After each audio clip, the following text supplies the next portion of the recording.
Hello, my friends. Good afternoon and happy Sunday. I hope you can hear me well. I was just finishing up some presentations that I wanted to bring to you this afternoon. Please let me know if you can hear me well and once I play the videos as well, because sometimes, even though the sound settings are correct, something happens and you guys can't hear me. So if you don't know me, my name is Bianca and the channel is called BiancaMMM for mind, meditation, and motivation. What do we do here? We do guided meditations, we do self improvement videos for motivation, but most of all, we do body language on the true crime world. And usually, what I follow is an ongoing trial. I watch the whole thing, and I think that that's what differentiates my channel from most body language channels. I am involved in the true crime community. I want to know what's going on. I watch the full trials and then I come here and I give you guys a breakdown of the body language of the people. There are witnesses, the people that are on the stand, the people that are being charged with a crime, even the attorneys and judges sometimes.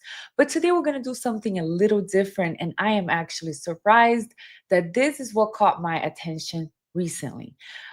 If you don't know, Laura Mathias, she is a journalist and she also has a YouTube channel. It's a very popular channel called Hidden True Crime.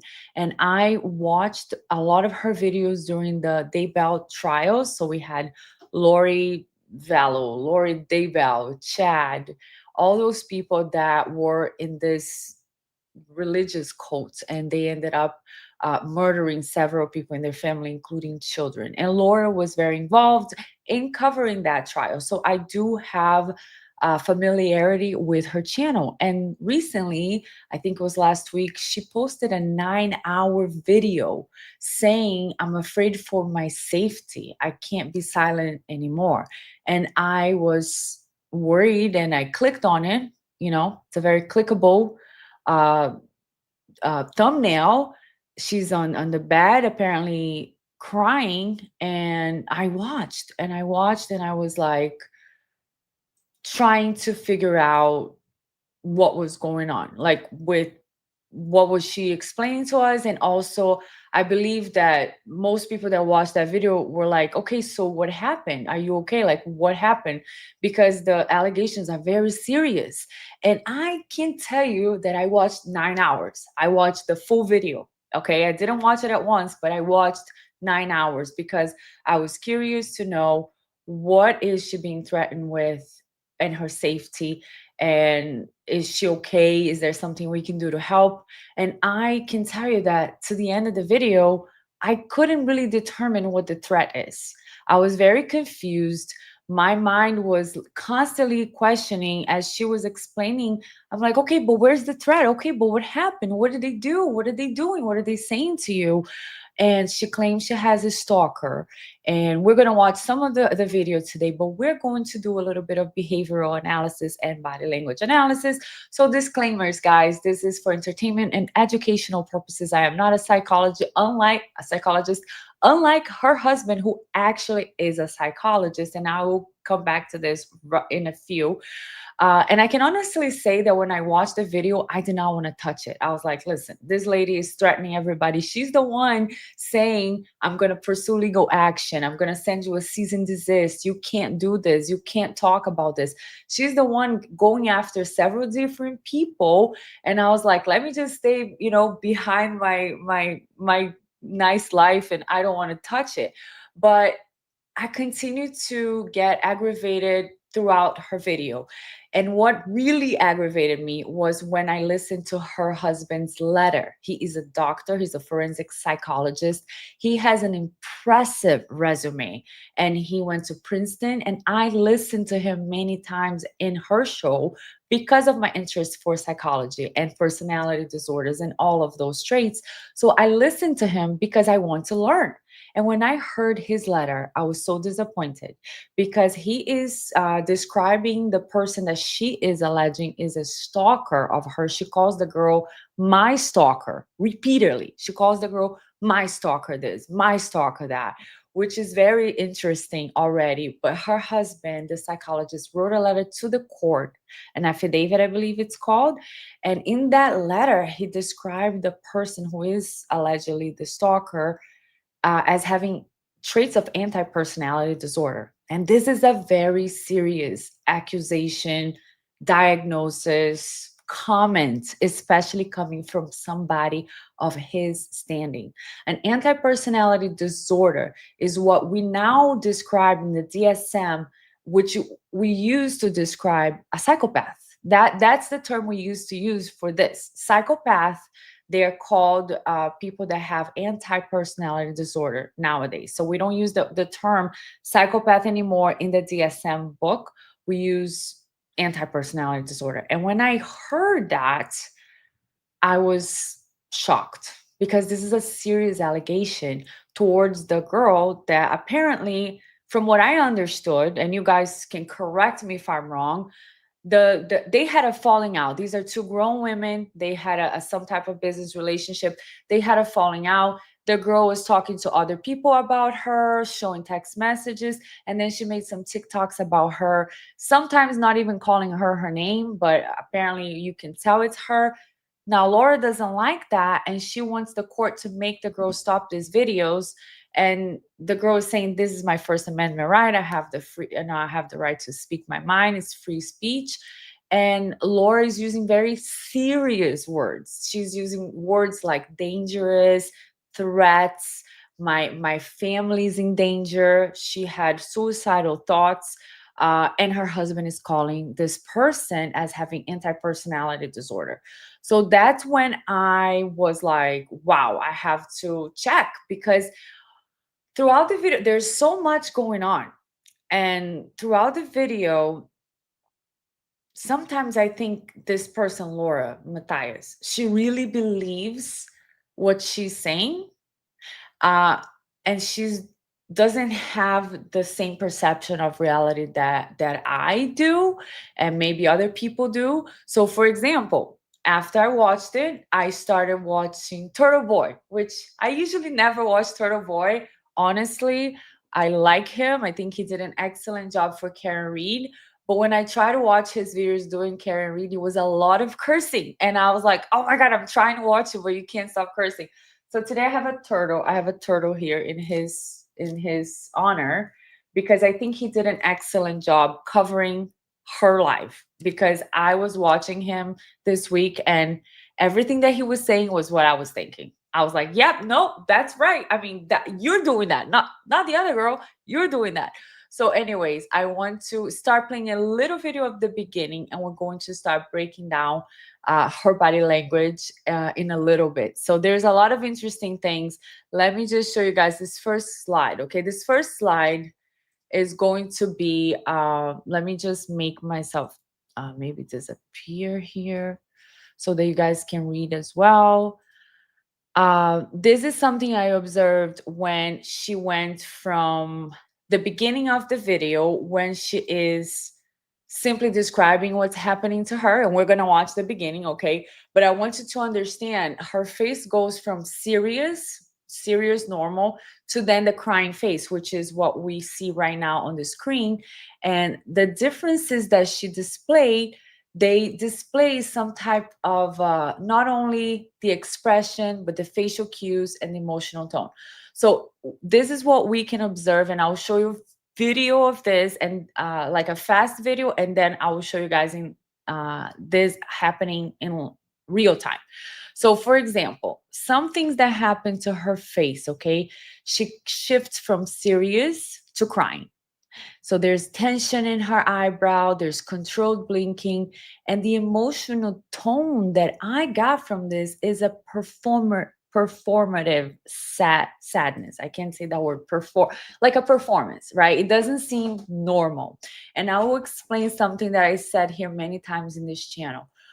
I've cried many times. I've been through a lot in my life, okay? And I'm not here to say I'm a victim like some other people, but I've cried uncontrollably many times. And when I have these cries, I can't just stop. Like, you can't breathe right. You're just like, when my mom died, or sometimes when I'm in church and I've had some traumatic experiences, or I'm having a moment of healing, I'm crying and I can't just control it. I can't stop. My breathing is erratic. I can't speak. It doesn't happen that I'm serious. I go into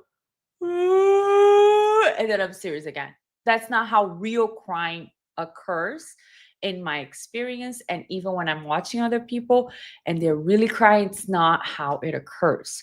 So in this case here, it seems that she's doing like a little performance. I don't know to what point she's really believing this. And I just want to stop here for a second to say hi to everybody. I'm so happy to see you guys. I miss you. I have been busy working, doing real estate and stuff, studying, doing a lot of things. But I'm constantly watching what's going on to see if I can come with some good content for you guys. And I like to have time to prepare. You guys know that I like to present something. I like to bring you content. I don't want to just sit here and talk. But I want to say hi to Shannon. I follow Lauren. I am disgusted by her behavior. Yes, and this is something that I want to touch on as we progress, as we watch her, because at certain times I am concerned, like truly, because I'm thinking if she really feels this way, if it's really impacting her this way, she needs help. Her perception is not in the right place. And her husband being a forensic psychologist, which, oh my God, you need to study so much for that. I looked into it. I was like, I don't know if I should go to college for that. It's something that fascinates me.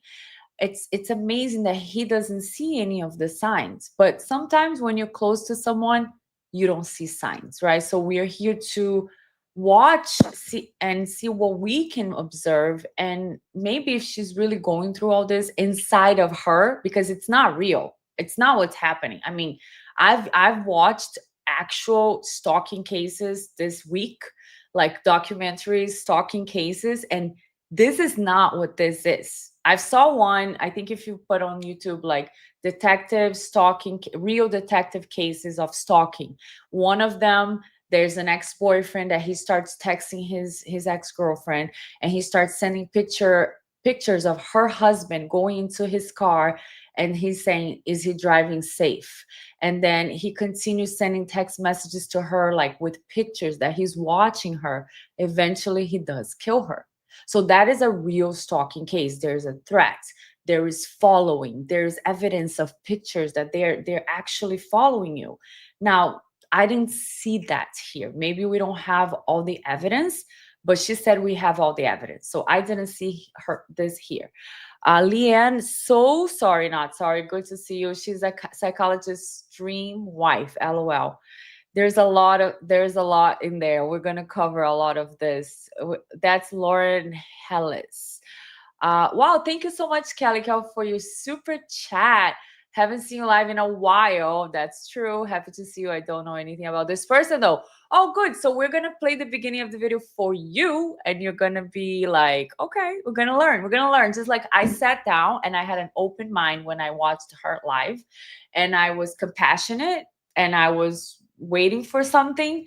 At the end, I don't think her story is what she claims to be. Did you like his eyebrow? I laughed so hard. Turtle Boy. We'll put it here, guys, but not now. We're trying to be serious for a second.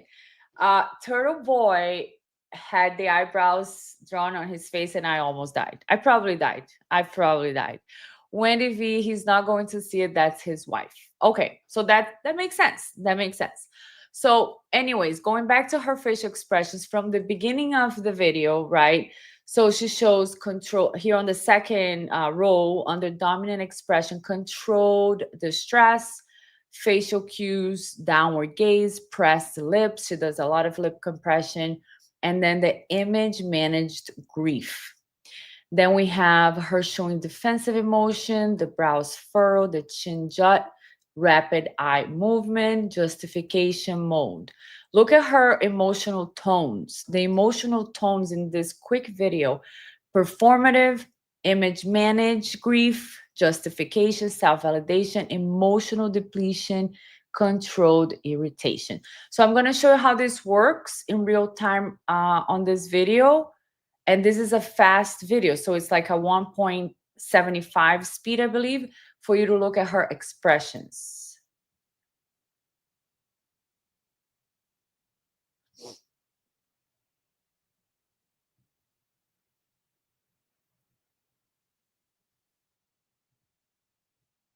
So see how she's serious now?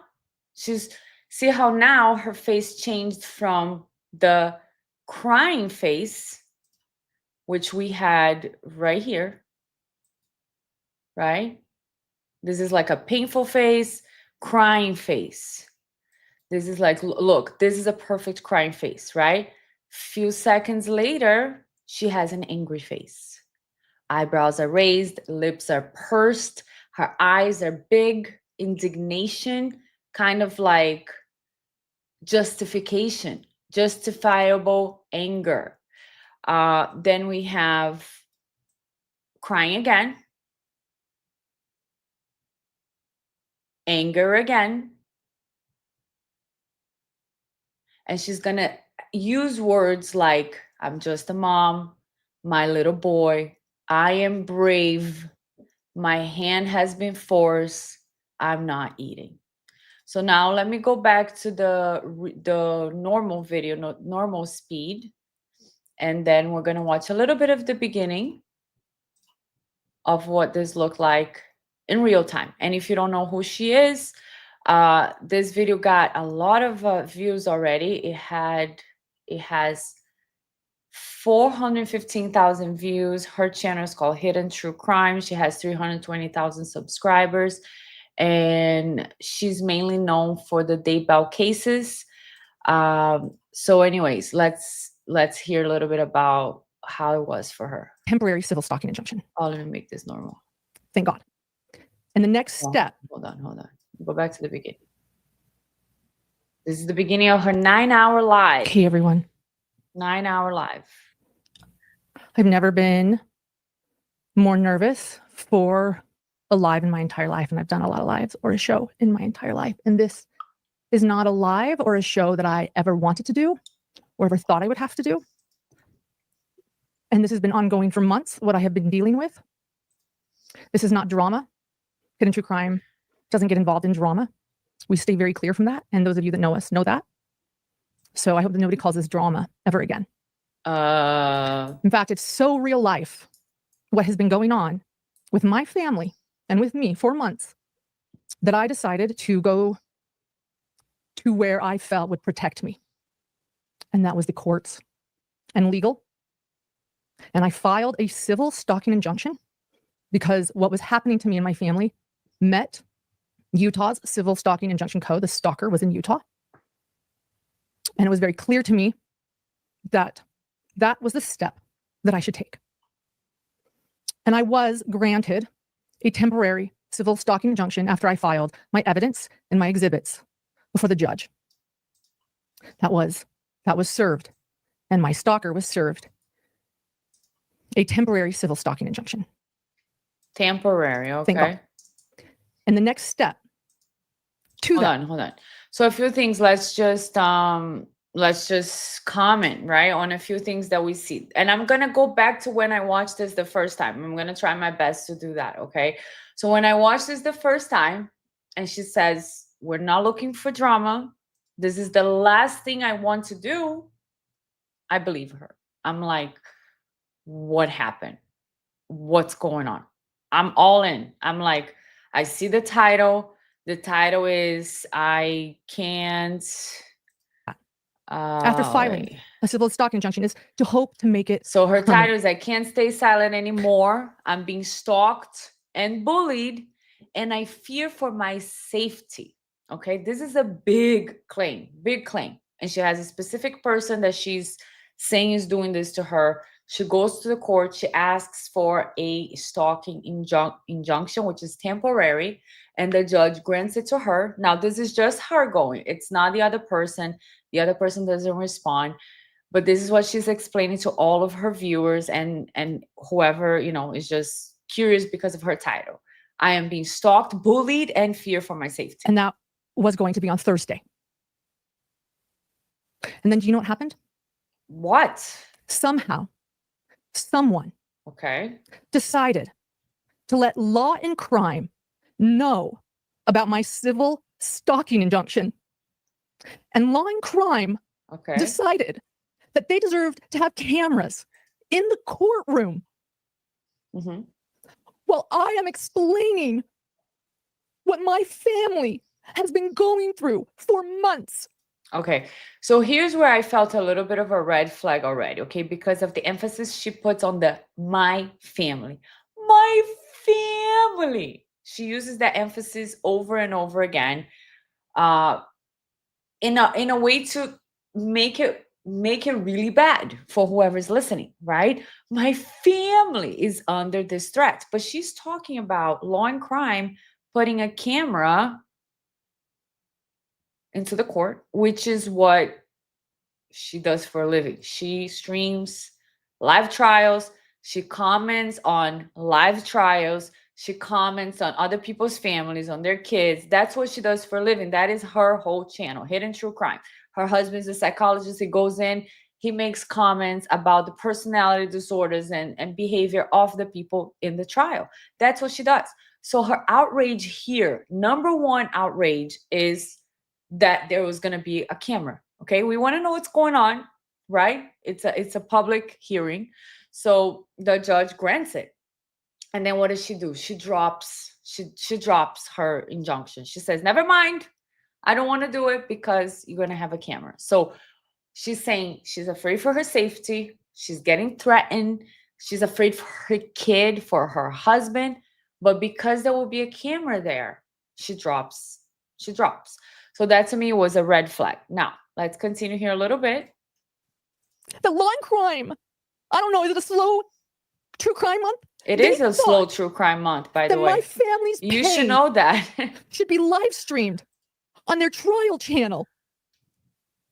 I'm a limited public figure. Okay. I'm just a mom who has a YouTube channel. And yes, I've become a limited public figure. I'm not Johnny Depp. I'm not Amber Heard. I'm not Gwyneth Paltrow. I am a mother trying to protect my family and my little boy. And I am a journalist who has never, ever in my life heard of anyone streaming a civil stalking injunction. Ever. Okay. So here she is demonstrating to be in pain. She's really demonstrating to be like really bothered by what she's speaking about. But when you think about it, the information coming out of her mouth does not match her outrage, right? It just doesn't match. And that's why I was laughing so hard at Turtle Boy, because he was like, "That's what you do for a living." And that's exactly what I was thinking when I was watching this. So her outrage is real, because I think in a way she's feeling like this is an outrage. Like, how can you do that to me? You can do that to all of the other families. You can stream about any kid, any family. You can talk about them anytime, and I will cover it. I will make money of it. You will come to my channel and we will talk about it for hours. But you cannot do that to me because I'm me. So that is like a specific trait. So we're going to collect traits today, because we talk about body language and human behavior. Body language itself is never alone, because we're all individuals. We have different quirks, and we have different mannerisms. But when it comes to traits and human behavior and the body language, we can start understanding something about a person. Okay, so somebody said, "Where's the time?" Leanne, "Where is my tiny violin?" Right. How can you do that to my family? And I'm only using this tone now, guys, because I did watch her whole entire 9-hour live. I'm not proud of that, but it's work for me because I do make these videos. So I did watch it. And after 9 hours, I can tell you for sure, I did not see the level of threats. I did not see anybody threatening her. I did not observe that. Maybe somebody else will say, "Yeah, this is a threat right here." I could not find it. Okay, so now I'm going to skip a little bit to around 12 here. Okay, so this is when she's going to say that she would never publish this. Record this. She gave me permission to record. Don't worry, we'll never share this. Yeah, but she's going to record something and never share it. I want you to know that there's hope. And you have talked so passionately about now helping people with cyberbullying that maybe one day, like as a journalist, you need to start recording this process and what you're feeling. So trusting Grace and knowing that she'd hopefully never make this public without my permission. And it was my phone. I said, yeah, okay, whatever, but don't ever show this to anyone. But I watched it, and we are going to watch 20 minutes of it before we begin, so you guys can understand just a bit of what I've been going through. And it's not all of it, but it's 20 minutes of a video. It's very, very raw. I'm feeling very vulnerable. And I feel like this is very, very important, because if I'm going to do this live, I'm going to do it right, and I'm going to do it honestly. This is going to be a very honest show. So, and then after that, we'll go through everything else. So this is another treat we're going to collect from her right now, and I'm writing them down so I can pass it to you guys later, okay? This is going to be a very honest show. She is going to repeatedly call herself names, and we're going to analyze the names that she's calling herself. So far, this is going to be an honest, very honest show. Watch this. Whether or not this goes through, I don't know. I think that's where I think I'm willing to start talking, because I always just want to do things right.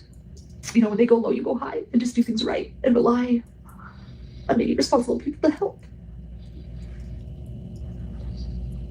But I don't know if that's going to happen in this situation, and that's okay. But if it can't happen in this situation, that no laws or legal things can help me, then I at least want to finally talk about it, even with my boys, and share what's been happening. Because I do want to help with cyberbullying now, and I know that I'm a public figure. Hold on, just stop for a second. Okay, relax. Hold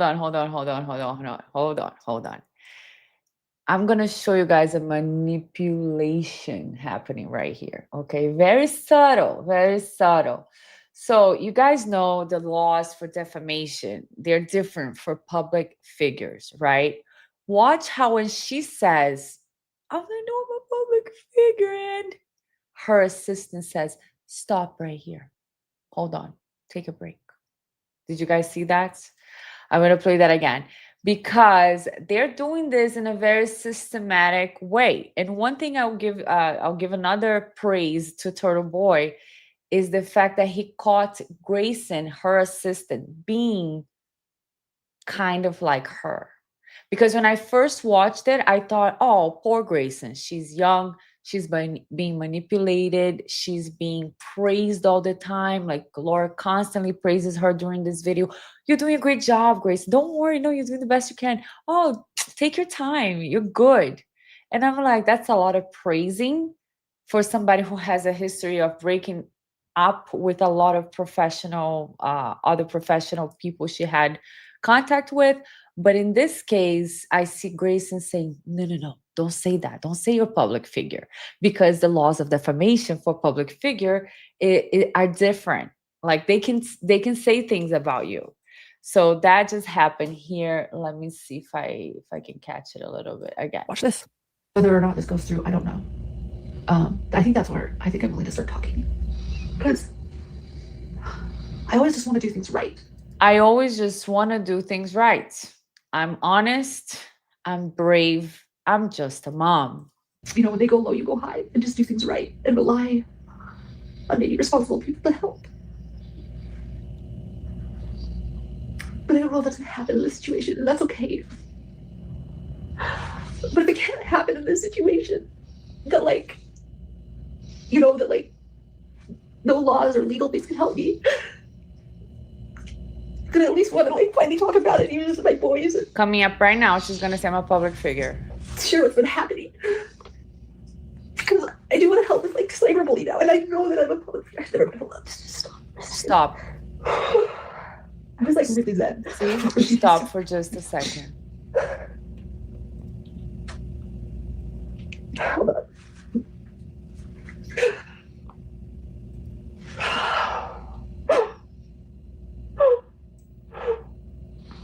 Sorry, I can't even process something. I don't know. I'm sorry. Everything will be okay. It really will. But I'm a really resilient person.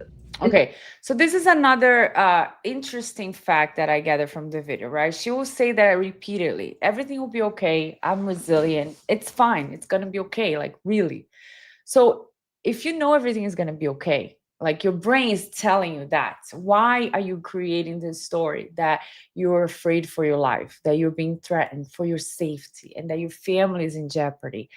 You're not. I think that what's really happening is what we can see, and what Turtle Boy called is the fact that people are talking behind your back because you talked behind their backs first. You don't like it. And now you're making a big melodrama out of this so that people feel sorry for you. You get more views, people pay you more super chats, and then you make more money out of something that you said you would never use for monetization, that you would never use your son for entertainment, and that you don't want to do anything on your channel about drama. This is the most dramatic video I've ever watched, probably. And you want everything that you're saying is opposite. And today is not opposite day. So I'm confused. I'm confused. So let's hi, Ask Bob. It's great to see you, my friend. How are things in Massachusetts? Slow crime month for us. So now let me go to so this is how it started, right? We started with the video of her transitioning to this video, how she was outraged. So let me go back to that body language video here real quick, and we're gonna play how her emotions, her faces just went from one thing to the other real quick. And by the way, this is the disclaimer. Make sure you pause it, you take a picture, you show it to your friends that, this is just for entertainment. I'm not diagnosing her. I am showing traits and body language for entertainment purposes. So let's see the first video.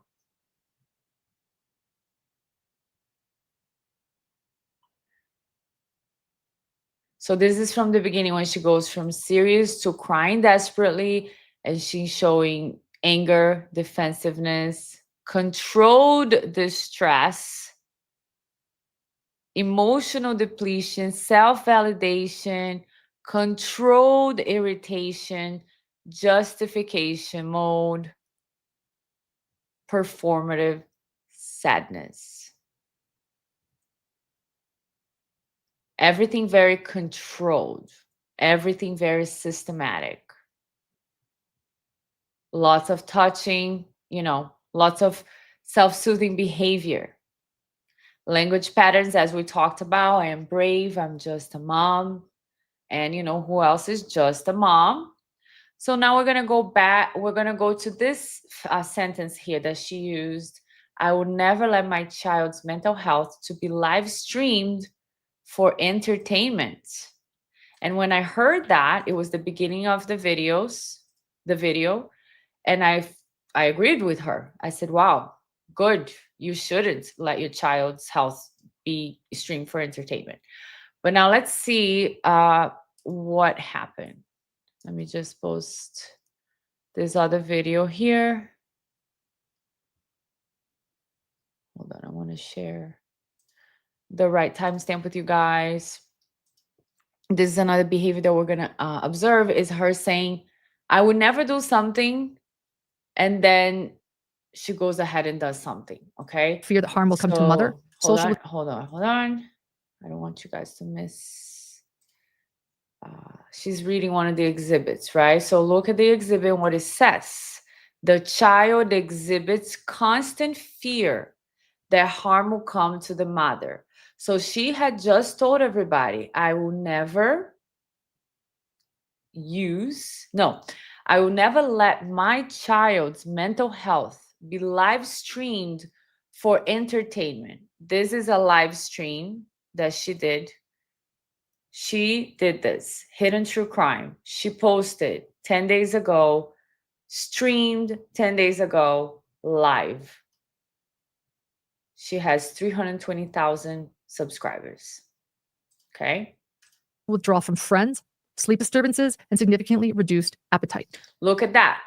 Look at that face. That face is asking for approval. So she's giving you something that is very precious, right? She's talking about a child, someone that we should, as society, especially as parents, want to protect, to guard, especially their mental health, because we don't know how this can affect the child in the future. I don't know how old her son is, maybe 8 or 10. I'm not sure. If you guys know, please let me know. uh, so she says that it's affecting fears and threats, and then she looks at the camera. See, you guys see what I'm talking about? My son is in danger. You see? You guys with me? You're with me now? Do you see I am the victim here? That is this facial expression, okay? That is this facial expression. So let's keep going. Impact on employee. Grayson testified, quote, I have Okay, lived I every don't want to see. I don't want to see the Grayson's. Hold on. There's another clip. Hold on. And we're gonna say it right here. I think it's this one. threats and defamation by responded against petitioner and her family, which includes her 8-year-old child. 8. Supposedly, the record received an ambiguous, unspecified media request seeking to attend the October 16th, 2025 evidentiary hearing on petitioner's request for a permanent civil stalking injunction and to access the underlying court records.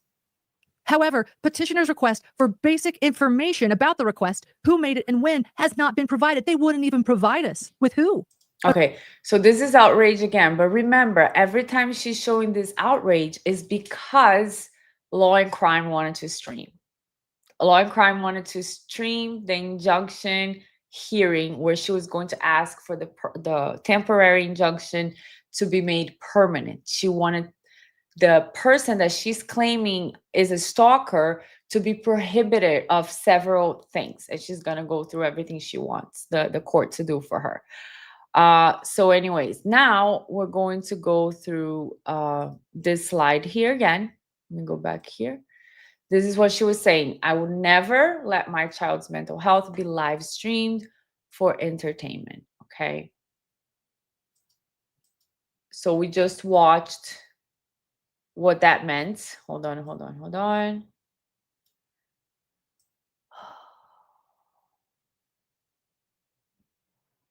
Where is the thing I wanted?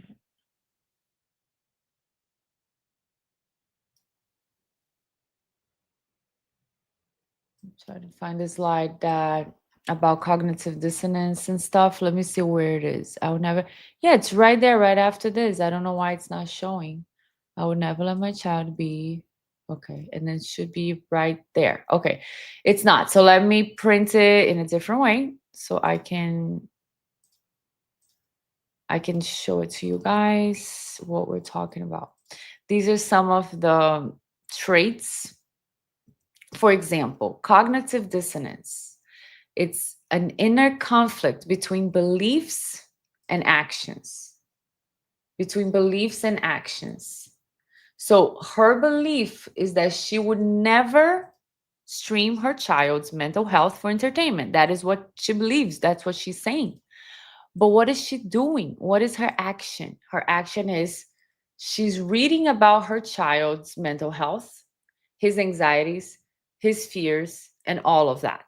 So that's what you understand the difference here. She is literally doing what she says she will never do. So hold on, let me share because it's easier to understand when it's in a slide. Image right here, and we got it. Okay. So see example here. Cognitive dissonance, first column, what it means. An example, I never cheat, and then you go and cheat. Psychological reason. They can't handle the guilt of inconsistency, so they justify or deny to restore comfort. So this is somebody saying, I will never do this, and then they do. Another reason why she could say, I would never do this, and then do. Hypocrisy, right? Maybe it's just somebody being a hypocrite. They say one thing, they do another, aware or unaware. Example, they criticize other people for gossiping, but they gossip. How did this all started, right? She admits herself in the video. I said something about Christina. Christina is the name of the person that she calls my stalker, my stalker, my stalker. So she said something about Christina that she was annoying or whatever behind her back. Because guess what? That is a character trait that Laura has been displaying. She says it herself. Listen, I called her a few names to the other lady that was with us. We were having a private professional conversation. And then I told her that Christina was annoying around the house and she was a blah, blah, blah, blah, blah, blah. So she's talking beeps, right? She's talking shit behind this girl's back, who is trying to be her friend, who is sharing a house with her, who is consoling her when somebody else has a falling out with her. Now, when Christina says, hey, what do you, I heard the things you said about me behind my back. She gets mad. She gets mad because somebody else confronted her and she thinks that it's her right to be mad. She criticized other people, but then she's mad when they criticize her. So she started criticizing Christina. And when Christina started criticizing her, she went to the court. She went to the court for legal action. She actually was the first one to have a threat in this whole story. And I'm going to show you that. The first threat and the only threat I saw was when Laura Mathias texted Christina saying, if this doesn't stop, I'm going to pursue legal action. And what is it that she wanted to stop? If you guys don't stop talking behind my back about me, if you guys don't stop sharing the text messages, and she keeps saying private, it's my private text message, I would appreciate if you don't share my private. Excuse me, lady, you're not Queen Elizabeth, okay? The world does not revolve around you, and the rules are not made differently for you. If somebody shares something I said to them and I said something bad about somebody else, guess what? Tough for me, because that shows that my character is not as uptight as I would hope it would be. That teaches us a lesson. It teaches us humility, right? It teaches you to always be honest, but don't be mean, don't be cruel to people, right? Don't you say that all the time? Like be nice, be compassionate, but not to everybody, just to you. Not to everybody, right? Because you're the ones that started talking behind this girl's back. Then somebody else had a falling out with you. Then she goes and says, oh, did you have a falling out with her? Let me show you what she said. And then you threaten the girl. You say, if you don't stop sharing my private text messages, I'm going to pursue legal action. Hi, Karina. I love you, honey. And it's great to see you. I'm so glad that you're here. This is something else. And and she has posted a new video that I haven't watched yet. And hopefully we can watch a little piece of it here because I think her husband is talking anyways. So, anyways, let's see why people they say something and then they say, I'll never do this, and then they go and do the same thing. Projection. Projection is attributing one's own behavior to someone else, right? So again, she's the one that started. She's the one that started saying mean things about Christina. Then she apologized to Christina. She said, I know how much work I have to do about myself. I know I was sorry. I don't know if you're ever going to forgive me or something like that. And then, like, I think the same day or the next day, she's like, if you don't stop sharing, I'm going to pursue legal action. That's not normal, by the way. That's not normal behavior. And that's why when I was watching and I'm thinking, I think she really believes what she's saying. Maybe she needs some help, like real help. Maybe not from her husband's psychologist, maybe from another psychologist, somebody that doesn't have like a biased opinion and believes everything she says. Um, okay, so then projection, right? You're so fake while being fake themselves. That is another unfortunate characteristic that I observed because many times she will throw in the video, I said this about them. And then, oh, yeah, when I was having an angry moment, yeah, I did say something about my coworker, but I was just defending the victims. I was just doing this. I was just doing that. And she puts herself in a pedestal. Like, look how outraged I was about Chad Daybell.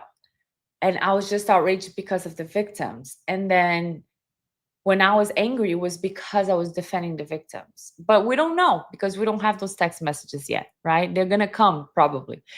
So she deflects attention away from their own flaws. Now, rationalization, explaining away bad behaviors with excuses. This situation was different. I had to. What did she say in the beginning? My hand was forced. The last thing I wanted to do was this 9 hour live that now is becoming a thing. Had several views. She did a follow up. She did another one on her behind the paywall. So it's not for drama, guys. It's not for drama. It's just my hands were forced. It was forced. So reduces guilt and keeps self-image intact. I am brave. I am very, very honest. All I want to do is help the victims. Now I want to help with cyberbullying. It's just so much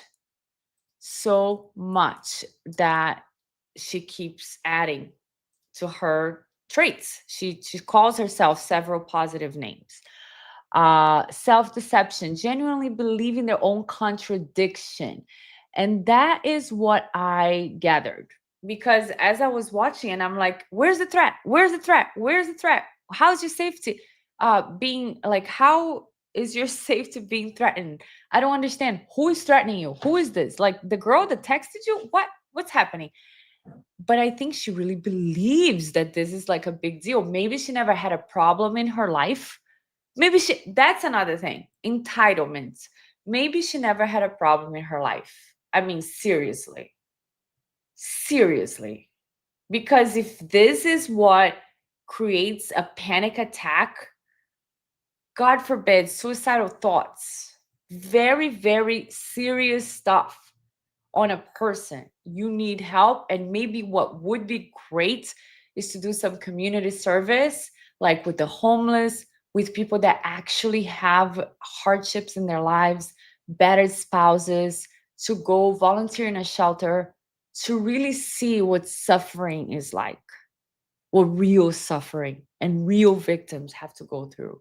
Because going to the court because somebody's making videos about you that you don't like is really harming the real victims that are saying, hey, my ex-boyfriend is actually stalking me. He is threatening me. I'm afraid for my safety.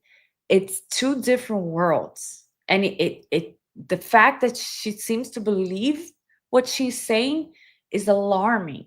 And it's alarming to me that her husband is backing up what she's saying. But anyways, I could be wrong. Again, I'm not diagnosing anybody. I'm just like saying what I watched. And maybe you guys are going to be like, "No, you're way off. That's not it. I believe this is happening to her. This is what the threat was."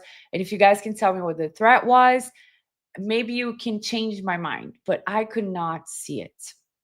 So we have here it says, I'm still okay, so I'm on self-deception, generally believing their own contradiction. And then I'm still a good person. That didn't count. Didn't she say that? I'm a good person. I'm a good person. The mind lies to itself to preserve identity. Thanks, Elizabeth. She's like, you're correct. Right. The mind lies to itself and to preserve identity. And that is a powerful thing. Identity is a powerful thing.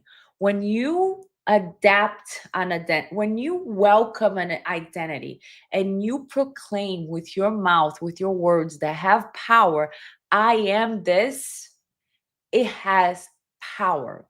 For example, I'll give you guys an example. You probably heard of Tony Robbins. Tony Robbins, famous speaker, amazing guy, influences many people, businesses, and professionals everywhere. I've been to a few of his seminars. One thing he says about identity, he says, like, when I try to help people stop smoking, for example, one of the first things I would explain to them is identity. When you stop smoking, 10 years later that you stop smoking, somebody offers you a cigarette, you're going to say, I'm not a smoker. It's my identity. I'm not a smoker. I'm not that type of person. When you say, wait, what cigarette is it? What brand? You don't want to ask questions. You just say, I'm not that type of person. So you assume an identity, and that has power.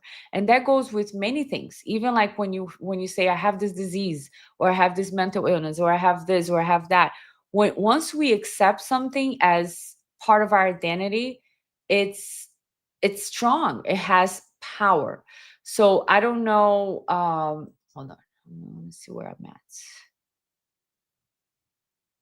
So no matter what the mind is, and that's where cognitive dissonance comes in, right? You have a fact right in front of you, but your identity is different than that. So you have two informations and you just collide, and it doesn't matter your perception. That's why it doesn't seem genuine when she's talking to us about these things.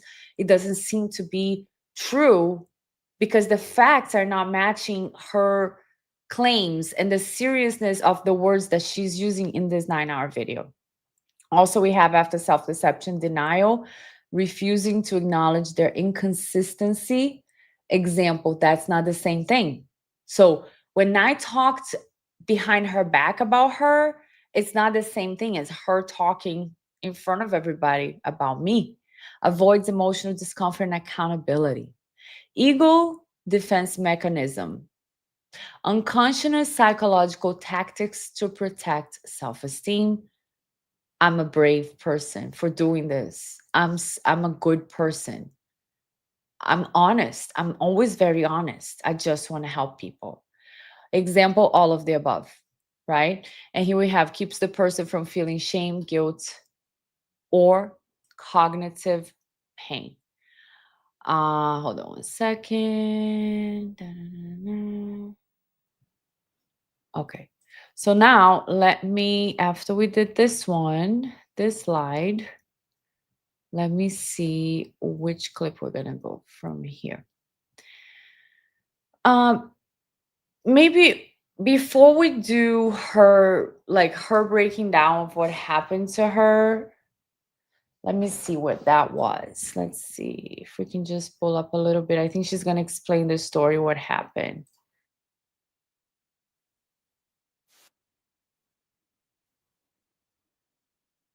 Yeah, we're like, what the hell? Don't understand. Okay, let's see what she claims that happened. Let's hear her telling her story. But one thing is for sure, when she says that we're going to understand a lot more, I was hoping I would, but I didn't understand a lot more. I did not understand a lot more. So let me see here. I kind of wanted to go straight to the text message with Christina, honestly, because before that, yeah, I think I'm just going to go straight to the. Let me see what this is.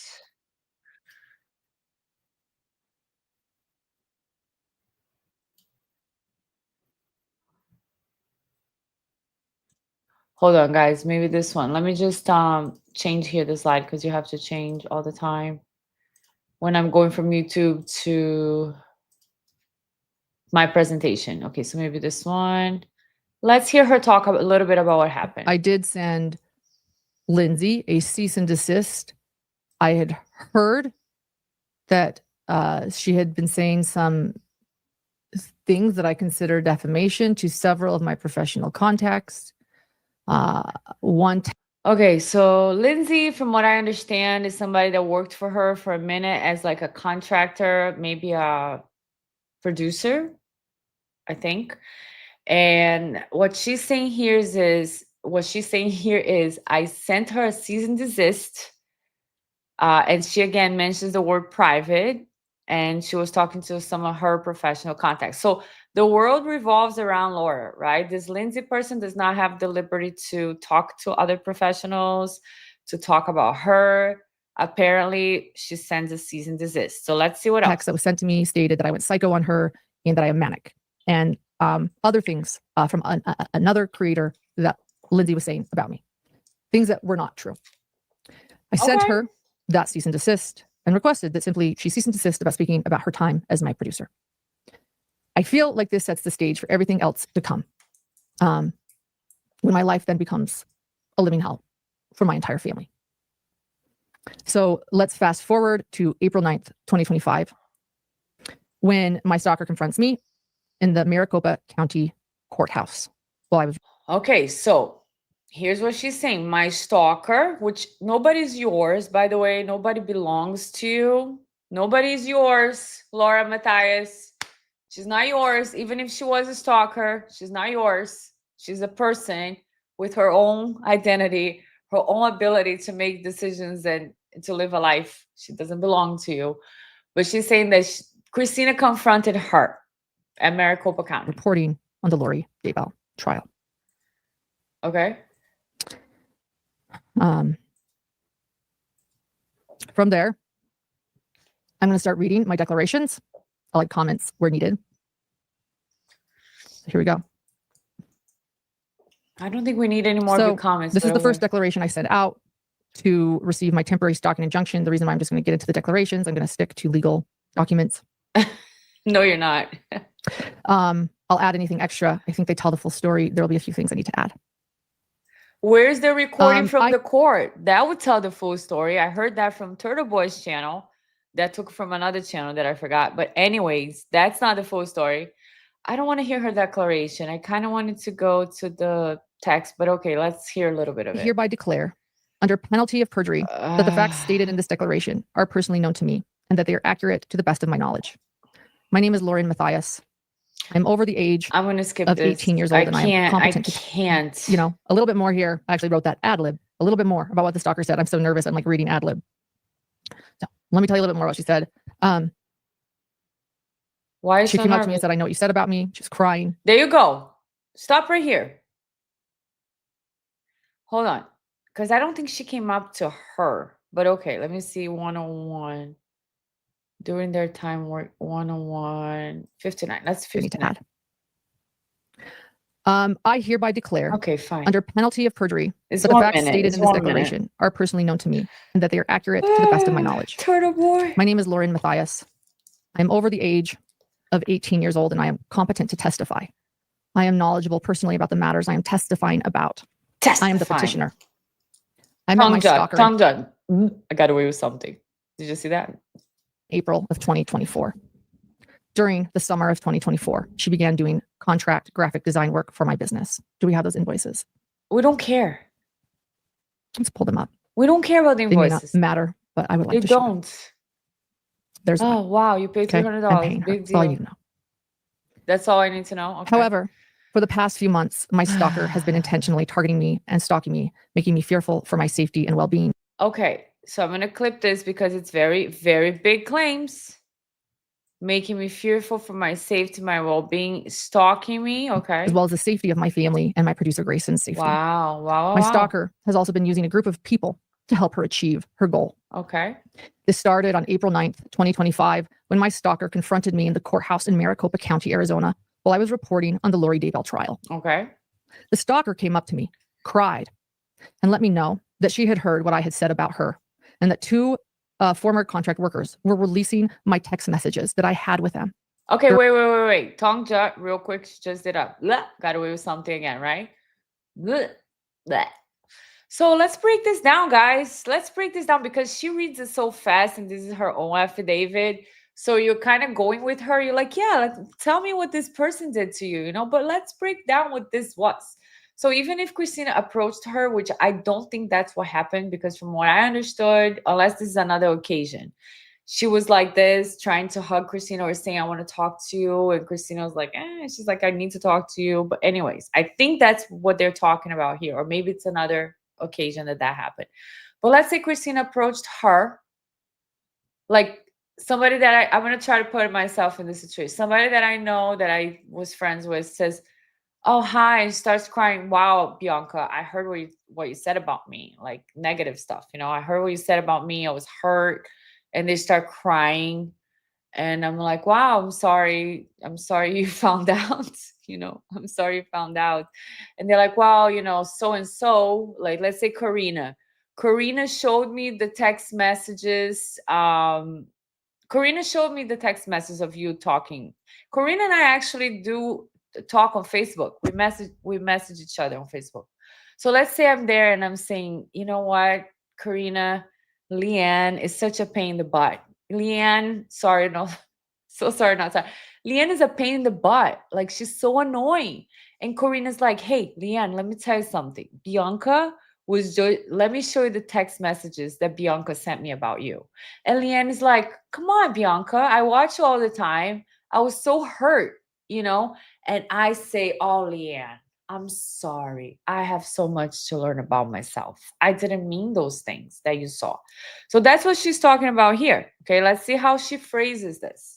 Their time working with me. Now I'm going to ad lib, a little bit more here. I actually wrote that ad lib a little bit more about what the stalker said. I'm so nervous. I'm like reading ad lib. So let me tell you a little bit more what she said. Okay. She came up to me and said, I know what you said about me. She's crying. Give her a hug. A few of the things she stated were, well, first off, I want to point out that there was a no recording order in the courthouse. So this is another self-righteous moment. Okay. Oh, I'm sorry, guys. I had the audio and no video for you guys. I'm so sorry. This is another self-righteous moment. Okay. She's wrong, right? She was caught talking shit behind this girl's back. So she's wrong. The girl is saying, hey, I heard what you said about me. They hug, but now Laura has to stop and look at the camera and say, I want to let you guys know there was no recording allowed in there. But the girl recorded their conversation. You know why? Because she learned who she was dealing with. Who was she dealing with? Somebody who consistently was talking behind other people's backs, who was sending cease and desist orders, right? Somebody who has the habit of legal threats. That is who she was dealing with. So when dealing with people that are like this, dangerous people that are claiming you are a criminal, right? Her husband is going to call Christina an anti-personality disorder person, a psychopath. When you're dealing with people like this, you want to have evidence. So Christina is recording, but Laura is going to stop the video now to tell you guys how wrong Christina was for recording and how she's right, because it's a self-righteous moment again. Here, no recording order in the courthouse. Why? Because there's a high-profile, internationally well-known trial going on. And every day we are reminded that there's to be no recording in all of the courthouse, not just the courtroom, but the courthouse. And that if you are to record in the courthouse, you'll be held in contempt of court. And that there are signs everywhere saying, do not record in the courthouse. I would have never thought she was recording. So the stalker says, I know your ex-friends are releasing everything. And it is horrible what they are sharing. And I cannot believe what you said about me. What did I knew you what I say? said about her. I told all of you at the beginning of this, I called her annoying. And I knew exactly what it was and what she was saying. And I wanted to face it head on and own it and apologize. I don't like hurting people. And I want to be honest with things. That's who I am. That's who I am. And then we got a lip compression here, which is a sign of disapproval, right? That's who I am. Her body's like, I disapprove this message because you're not an honest person and you talk about people's behind their back and then you get mad if they find out. So I'm going to go like this, which is a sign of disapproval from the brain.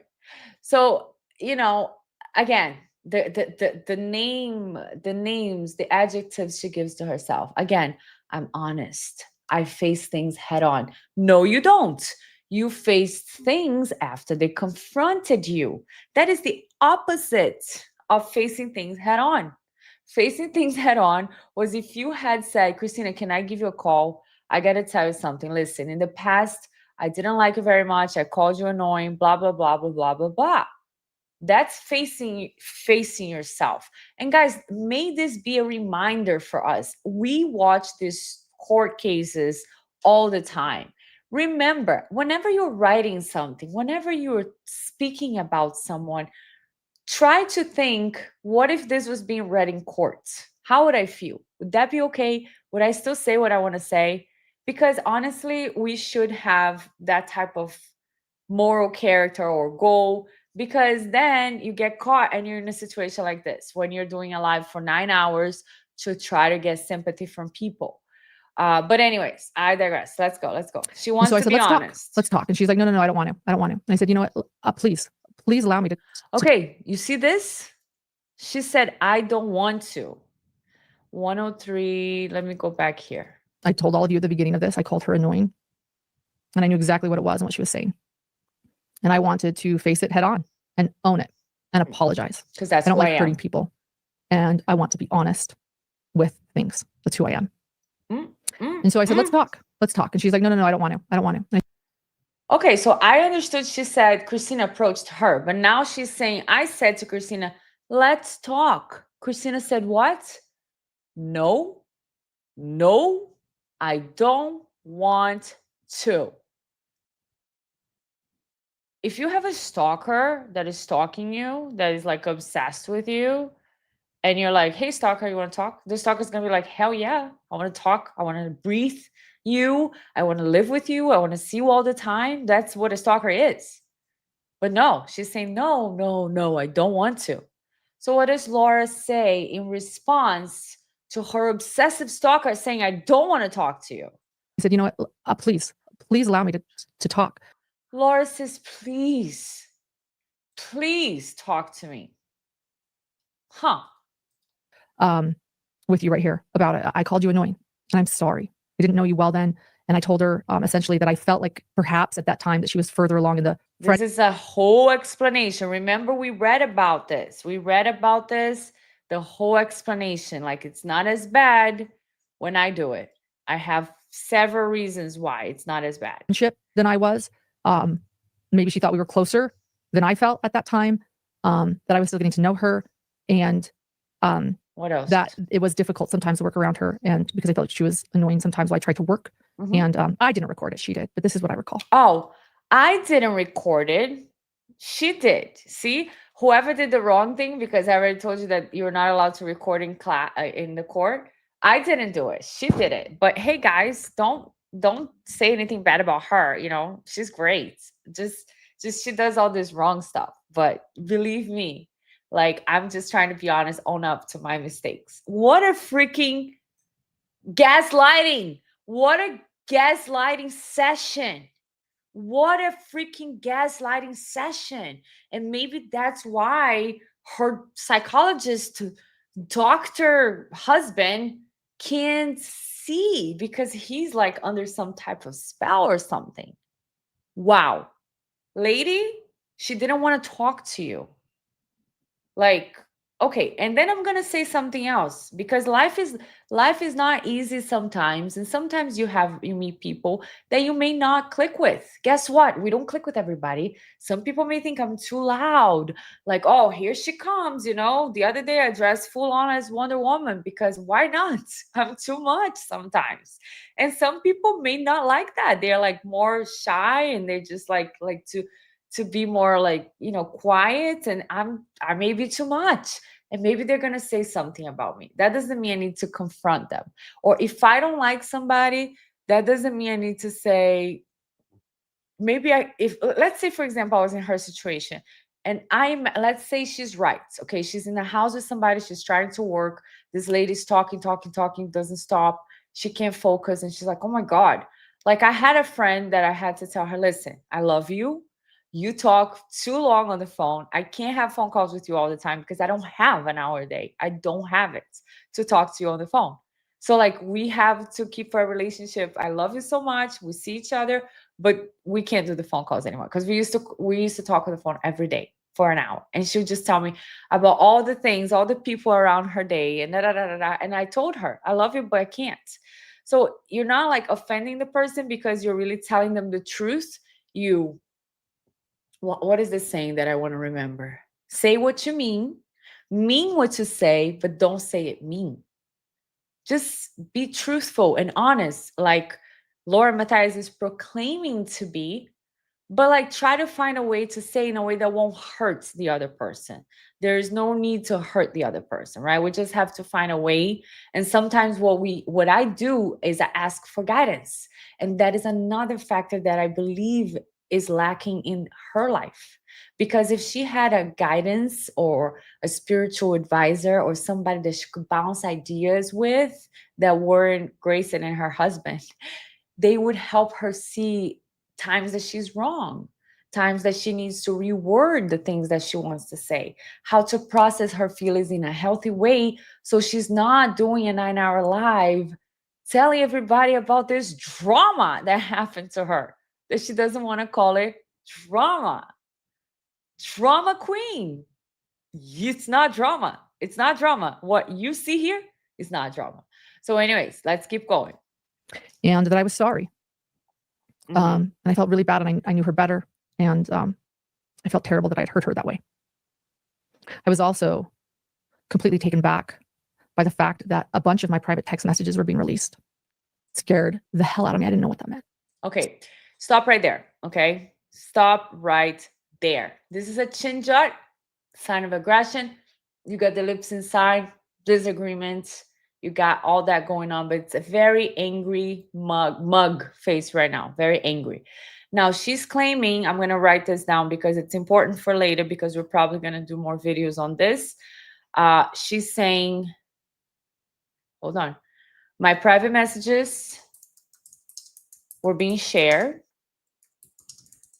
and that scared the hell out of me. I didn't know what that meant. Okay, so again, somebody says, let me show you what Bianca said.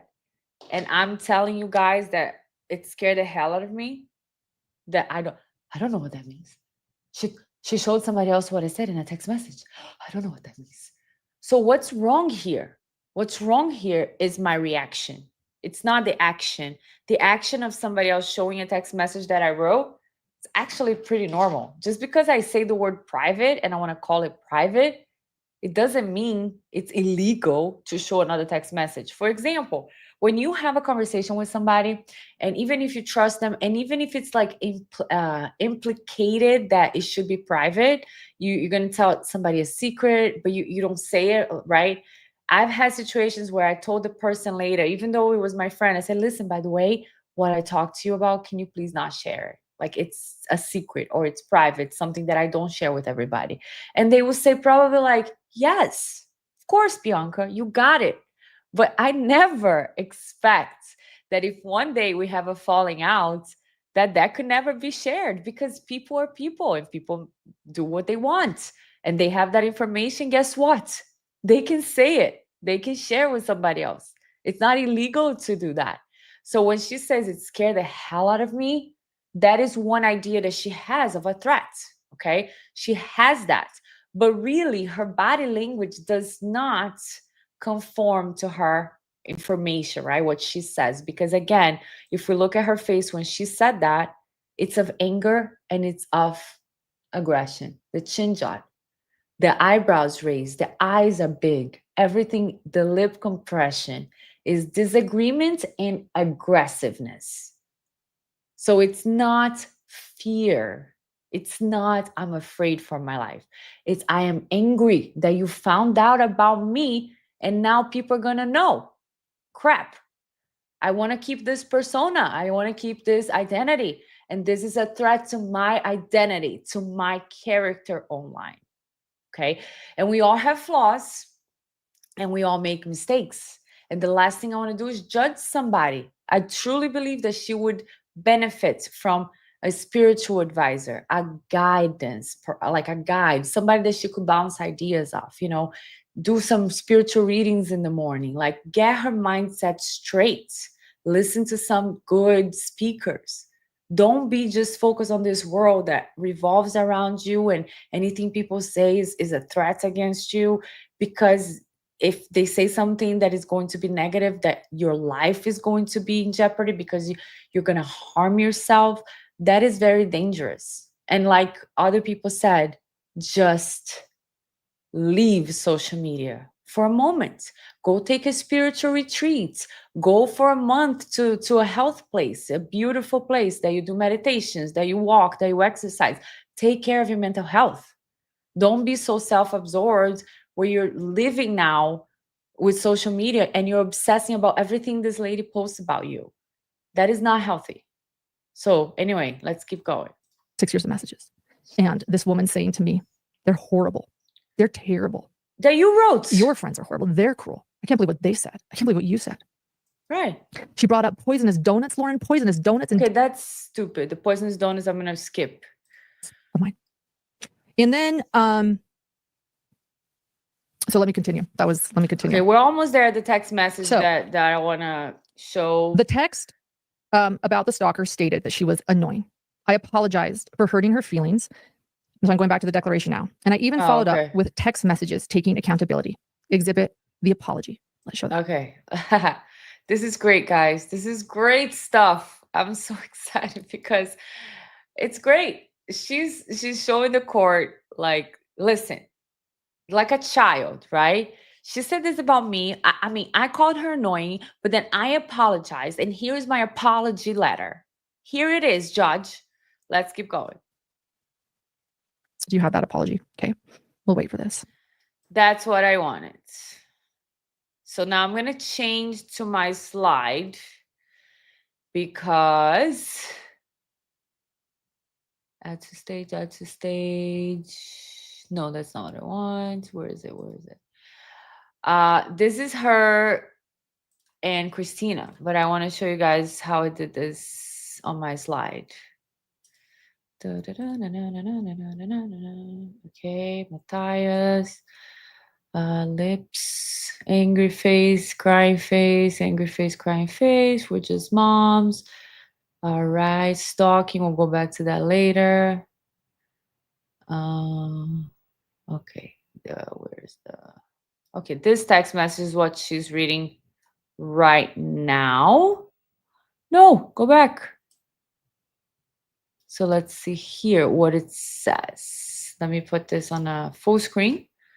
If I may, if I can. Yes, here you go. Okay, so the first text message on top here in the blue is April 9th at 9:52 a.m. I love you and I'm sorry. Thank you for talking to me. I have a lot to process about myself and my actions. Now, I'm going to stop right here again, guys. Lessons for us to live a better life. If you don't like somebody and you call them annoying and you talk shit behind their back, don't go and say I love you. You know what I mean? Like the being fake is another trait that I am observing from her, but I'm gonna give her the benefit of the doubt. Let me say that after they had an honest conversation at the court, that now Laura loves her. Now Laura loves Christina, absolutely loves her. Okay. But look at her words and how easy it is for her to say those things. I have a lot to process about myself and my actions. So Christina says, thanks for letting me be vulnerable and being vulnerable about yourself. Great. Beautiful, guys. Leave it alone. Now, Laura has to continue with the love bombing, right? The love bombing because she cannot just let it go. Everything I love about you is real and sincere. Everything I judged you for before I gave you a chance, I was wrong. Unfortunately, but everything, I feel like there's more to the story because she said, I called her annoying. That's it. That's all I did. So, this everything makes me think there might be more things that she said about her. Everything, unfortunately, you can't erase words and they hurt. I'll forever regret the things I said and thought. But the truth is, I'll defend you to the moon and back forever. And I do. That's not true at all. That is the opposite of true again. So today is opposite day because you're not defending her, you're actually accusing her in the court of law. So defending her forever and ever to the moon and back is a lie. And it's very easy for you to say words, Laura. It's very easy for you, okay? So that's a lie. But I realize it will take a long time to earn your trust if I ever earn it again. And if I don't, I understand. I was so wrong. Now, does this seem like somebody that just called you annoying? Bianca is kind of annoying, or Bianca is annoying. Yeah, I can be annoying. I'm sure it can be annoying. That sounds like she did way more than what she's saying, or I don't know, or maybe everything in her world is dramatic and exaggerating. I was so wrong, but I know that no matter where our paths lead in life, well, right now they're leading to court. I I know I'd forever defend you and call you a dear friend with the biggest heart I know. I do anything for you if you ever need me. This is April 9th. at 9:52 a.m. Now look at this. Hold on. Hold on. I want to see the next text message first. So April 9, that's the same day, guys. Is the same day. 8:59 p.m. No, 8:50 p.m. It's the same day. I'm gonna go to this text message here. Hey, I would appreciate, this is Laura. I would appreciate you not talk about our private conversation, which you described as vulnerable with other people. I have done this for you, yet I'm already getting calls about things I said to you in confidence and I feel threatened. This is so crazy. It's so insane. It's so insane. Okay. So, again, her previous text message was Christina said, "Thank you for letting me be vulnerable and being vulnerable about yourself." Same day that she said, "I'll do anything for you. I'll always defend you. I love you to the moon and back. I got your back." She's saying, "I'm already getting calls and I feel threatened." Why do you feel threatened? Because somebody called you to say, "Oh, I heard Christina and Laura talked about, when Laura was talking shit about her back." Oh, Laura, good. You talked to Christina. Good. You guys cleared it up because she knew what you said about her. Now that is a threat in her mind. So then there's an actual threat, but it's coming from Laura Matthias. Do not screenshot. So this is an order. Do not screenshot shots or share private conversations. They are meant to be private. Safe says who? Nothing is private anymore, honey. Once you write it, it's out to the world. Okay. Of course, there is common decency, and sometimes we're not going to share because we don't want to share other people's text messages. But if they do, it's not illegal. So you can't order people to not share, they have their own power of decisions. Do not share things I've said to you in private because they are considered private. And I reiterate, this is becoming a threatening matter, and I will have to take legal action if it continues. This is Laura. Okay. What is a threat, guys? A threat is a statement or indication of an intention to inflict harm, injury, or damage someone or something. It can also refer to a situation that poses a danger or risk of something undesirable happening. So, somebody taking you to court is undesirable. Do you agree? Somebody taking you to court, legal action, and you having to get an attorney and pay attorney fees, that is undesirable. Nobody wants that, right? And who is threatening legal action if not for Laura? Laura is the one that offers this threat. It's becoming a threatening matter. I consider private. And then the other person, I believe Christina, says, "Lauren, I can confidently say what you claiming is false. I haven't talked to anyone about our conversation. As for your other request, I think you already know I'm not the one you need to worry about when it comes to sharing private conversations. I'll be honest, receiving a message like this, especially with accusations and threats, really puts salt on the wound." So to me, it just shows so much about her personality that in the morning on April 9th, she's saying, "Christina, I love you so much. I'll defend you to the moon and back. I'll defend you forever." And a few hours later, she's threatening her with legal action. So don't tell me you were honest. Don't tell me you are genuine, because this is the opposite of that.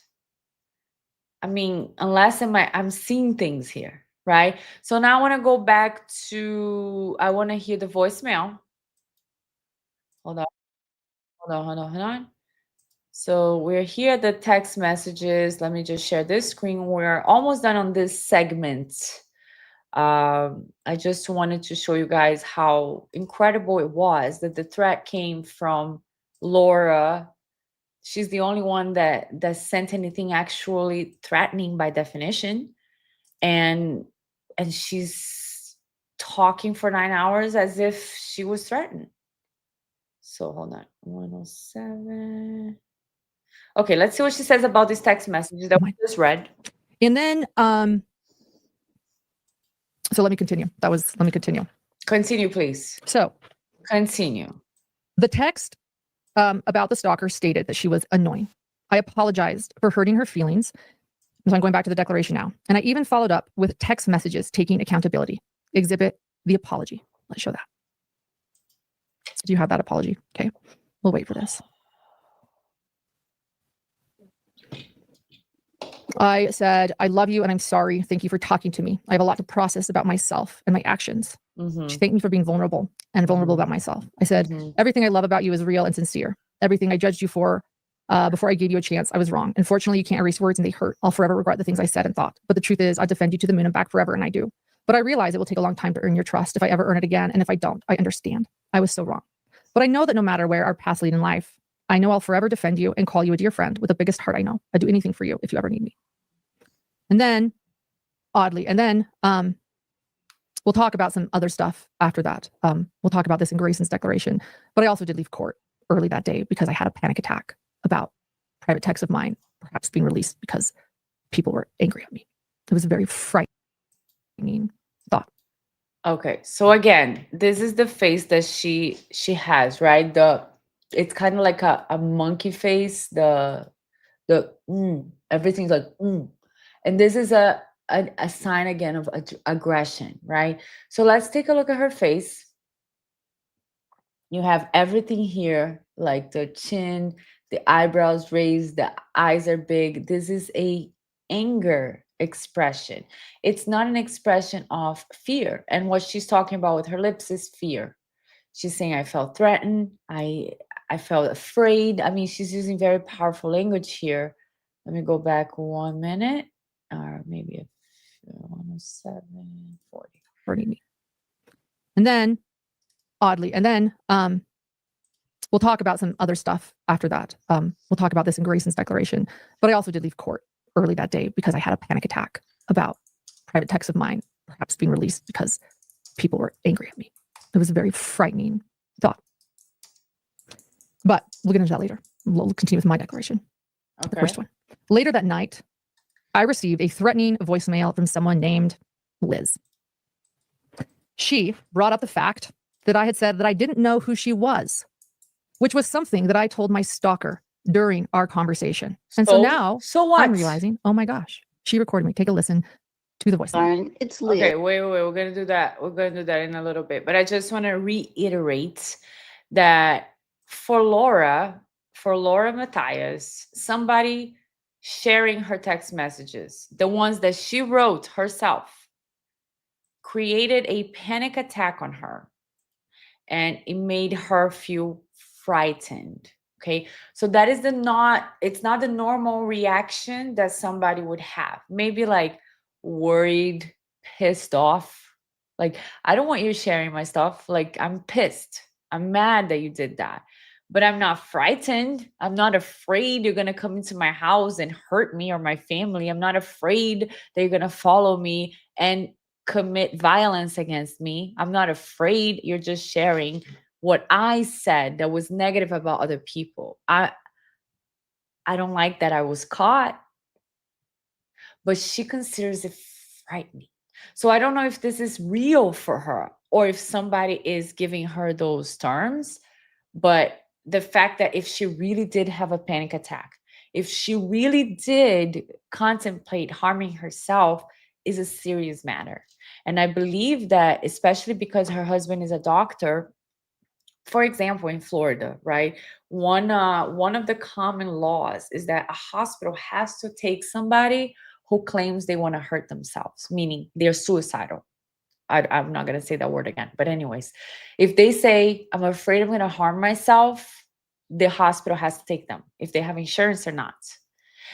If you claim that to somebody, a professional, they have to Baker act you, which means they put you in a mental facility hold for, I believe, 73 hours in Florida. Not sure. But these terms that she's using are very serious terms, but the actions are not matching, right? Because what did her husband do when she said she was afraid of harming herself? I don't know. Nothing. He wrote a letter to the court. He let her do a 9 hour live and share herself in the bed saying she was afraid of harming herself. It doesn't match. As a professional, you would say, you need help, Laura. I'm going to call some of my friends. I'm going to refer you to somebody, because it's a conflict of interest for you to take care of your own wife, I would assume. How are you going to see things clearly if she's your wife? But anyways, so now let's hear the voicemail. The voicemail is, unless you're Proctor, the voicemail is from let's just hear it. I forgot the name. Let's just hear it. Liz. Liz. Let me remind you, Liz, I know you don't recall my name, but I actually think you do recall my name. But I'd like to talk to you for a second. Okay. I'd like to talk to you about, number one, I guess, why you don't remember my name. But number two, I'd like to talk to you about why you are so upset about texts that you have sent to me in group chats about other people who I'm sure you don't, I'm sure it's hard to admit that you have said those things about those people, but I want to clear it up with you. So I would appreciate if you would call me back. No, not trying to be threatening or anything. I would truly like to clarify maybe where I'm missing something. So if you would please. So Liz is saying, listen, you sent me some messages. Laura, you texted me in a group chat. Remember? You remember me? And she's like, I know you say you don't remember me, but remember the shit you were writing in our group text? Remember? So I would like to talk to you about that. Like, I know it's not beautiful, it's not pretty because of the things you said, but you know, you're telling people you don't know what I'm talking about. So let's clarify. You, Laura, said a few minutes ago that you like to face things head on, right? You're very honest, transparent. You're an open book. Ask me anything. You see how the information that comes out of your mouth does not match your actions. Because here Liz is saying, I want to talk to you. I want to clarify some things. Hey, give me a call back. I mean, I just want to clarify things. Give me a call back. I would appreciate it. My name is Liz, Liz. In case you don't remember, Liz, Liz. I don't know, Kimberly. I'm trying to find it. I watched 9 hours of it. So, okay. So what? At this moment, I'm having a panic attack about text messages being released. I'm worried about a friend whose feelings I've hurt. I'm worried about the. Wait, you're having a panic attack about text. Let's look at the facts. You're having a panic attack about text messages being released. Okay, you're nervous because you said shit and you don't want people to know. Got it. I don't know about your panic attack. That's a very medical term. You lack breath. You can't breathe properly. You need to focus on your breathing. Maybe you need hospitalization, medication. Panic attack is a medical term, but you're saying you're having a panic attack because somebody was going to show some text messages that you wrote. Okay. Potential of what this means. Thank you. I'm not trying to be threatening is exactly that. It's threatening. And somebody from her channel said not trying to be threatening equals threatening. But what happened? Now the pursed lips, guys. What does that mean when we do that little in our lips? It means lip pursing. Let me read this for you. Lip pursing is so accurate that it should be given more attention. So this is after somebody agreed with her.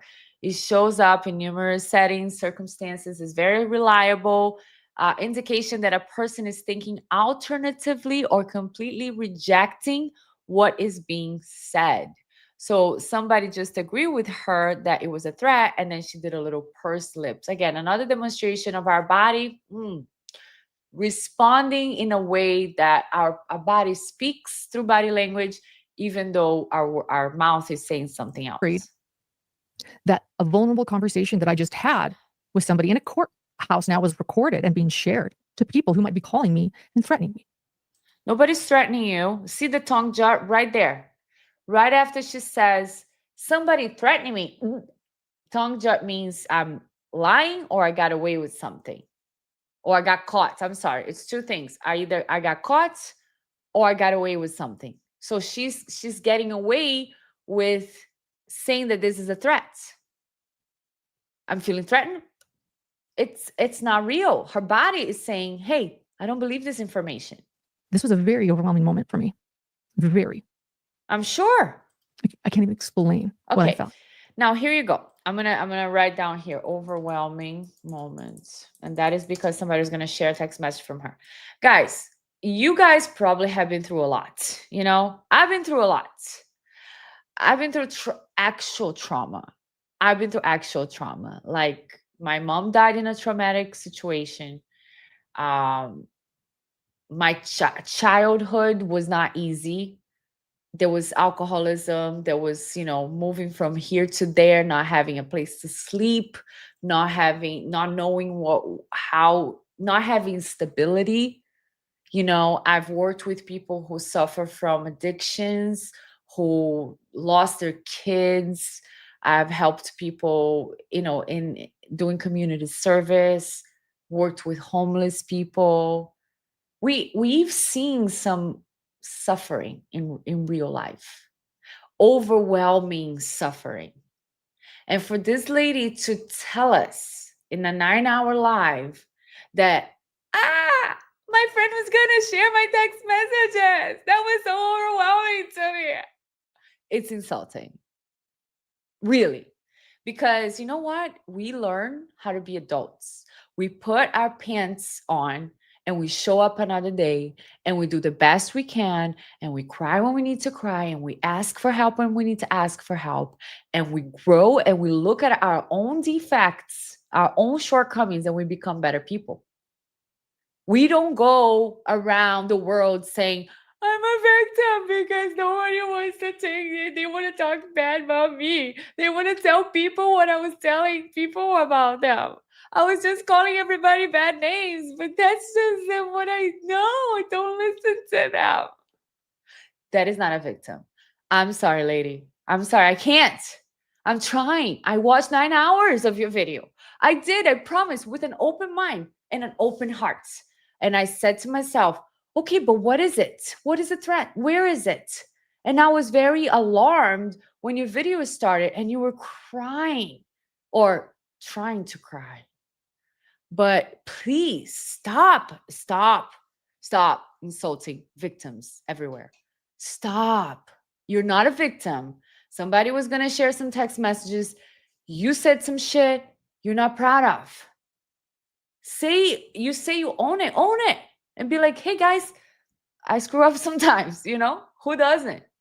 Don't do this. This is not, I don't think this is going in the direction that she expected. And I'll take this moment to say, what a bad career move.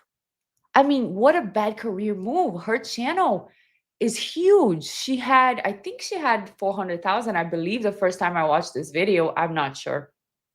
Maybe I'm a subscriber. Am I a subscriber? Probably, because I watched her and I watched her work. Let me see. Am I a subscriber?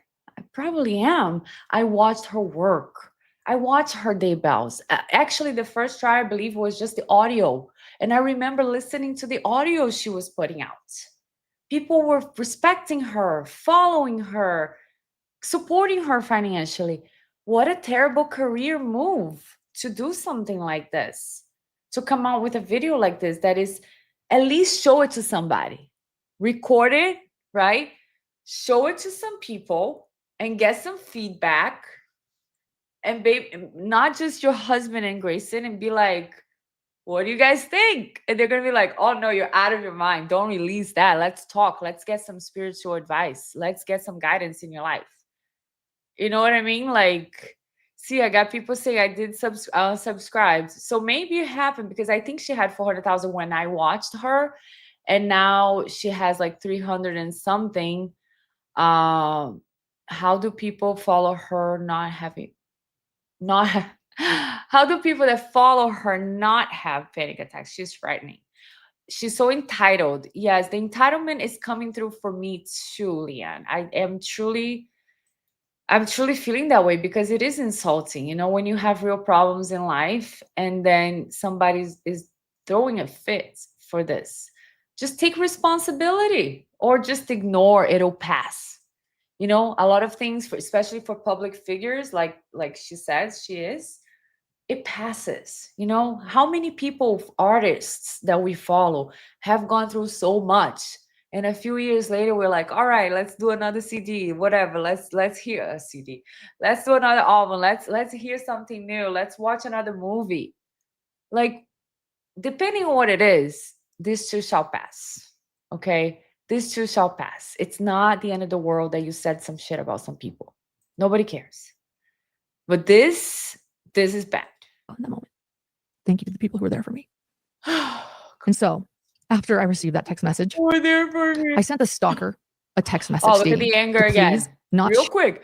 Thank you for the people that were there for me. I sent the stalker. It's just a shift. It's like very quick emotions here. Share our conversations, that it was private and that I was feeling threatened. I don't know what you think private is. Pull that up. There are so many exhibits here. I was feeling threatened. I would appreciate, this is what I wrote. Yeah, we did this already. So she feels threatened. She thinks it's a threat. She goes to court. You know what I mean? Ask Bobby saying, I never followed her. How did she get so big? Okay, Justice Jane is saying they went down 1,000. Okay, that's not bad. Yeah, I mean, I'm not saying anybody should unfollow her. I really think she needs help. That's what I think, but the type of help she needs, from what I can see, my little 9 hours that I watched her, and I'm not a psychologist like her husband is, but it's like it's not something that happens overnight. I think she really would benefit from some guidance, like a journey, like people who are addicts, they go through a 12-step program, right? So they go through this journey. They have a book, they have to go to meetings, they have to meet with a sponsor every week, they have to write down things, they have to talk about their character, they have to pray, they have to do things, they have to help other people, they have to do a lot of things to change from one type of personality that used to be selfish, narcissistic, this, that, just self-destructive, all of those things, to become somebody new, somebody who's responsible, a member of society. So that's the thing. Like, it looks like she could use some guidance in her life. You know what I mean?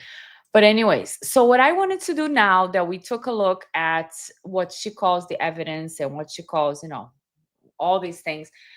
We've been here for almost 2 hours. So what I wanted to do is take a look at her new video that I did not watch at all. I saw, I think, like the thumbnail, and it was her husband and her. I just want to see. It's like a follow-up to this video that is 9 hours. Maybe we'll cover more of this video on another day, but I just wanted to share a little bit of my observations with you guys, and then see live what she and her husband said after this, that I think, I don't know, a few days on ago. April 9th. I would appreciate. Let me just see if I can talk about find our that. private YouTube. All right. And be careful what you say about other people. It might be shared, even though you call it private. So this is called now the price of truth. We speak out after 9-hour live. But listen, this is not drama. We do not want to make money out of this. This is not drama. We speak out after 9-hour live. Stay tuned for more. Here we go. We respond. Let's see how this begins. Thank you for giving me some breakfast this morning too after letting me out of the cage. Don't worry, you don't have to free me. I'm good. Yeah, we're here. And we have a lot to talk about. Remember when I said that last live and it went 9 hours? I don't think this one will be 9 hours. It's going to probably be a few hours though. I don't know. Be long. We've got a lot to say. grab your beverages, grab your popcorn, grab something. Right. Whatever it is you grab, your tea. I actually have some coffee this morning. I've got a bit of everything here laid out. So we've got a lot to talk about. Gross. Yeah, which I'm sure all of you know. Gross. And when I say we, John actually is going to have the most to talk about. Yeah. Because I actually, he better talk, otherwise he's going to get spanked later. you know, went live for 9 hours, as many of you have pointed out. Right. So 9 hours and 9 minutes. Yeah, so I did that. you're going to I give me did the that. floor. I'm going to give you the You're floor. going to give me the floor today. And I want to talk about what happened, but I want to do it more philosophically and more psychologically. So we're going to get into things like the psychology of stalking. We're going to get into the nature of this conflict, the nature of why people, or the different conversations people are having since you released your live, whether you're lying, whether you're telling the truth, right? Like whether you were stalked. Is that just free speech? Right? We're going to cover all of that, and we're going to cover that from mainly a psychological perspective because I am a psychologist. You are. But since you have your PhD in psychology. Right. Look at how philosophy. she's controlling Just to clarify, already, right? A PhD is by definition. She's trying to talk and she keeps adding, and look at how proud she is of his degree because it validates the shit she's been saying. But before he talks to you guys about the psychology of the stalker, I want to share something because that was in my PowerPoint as well. And I didn't share, but now that he's going to talk about the psychology, let's talk about psychology a little bit, okay? We're going to talk a little bit about psychology too, but we're not going to talk about the psychology of the stalker. We're going to talk about some personality disorders. And if you think you've seen anything here today, maybe you can make a note. So we're going to talk about symptoms, blaming others, not wrong, playing the victim, projecting faults onto others, self-praising, moral grandstanding. I'm always here to help the victims. I'm a brave person. I'm very, very honest. Anger when criticized. Her whole video is of anger. Threatening legal action and revenge. I did not make that up. These are the actions, the behaviors on the left side in bold, if you guys can follow what I'm reading.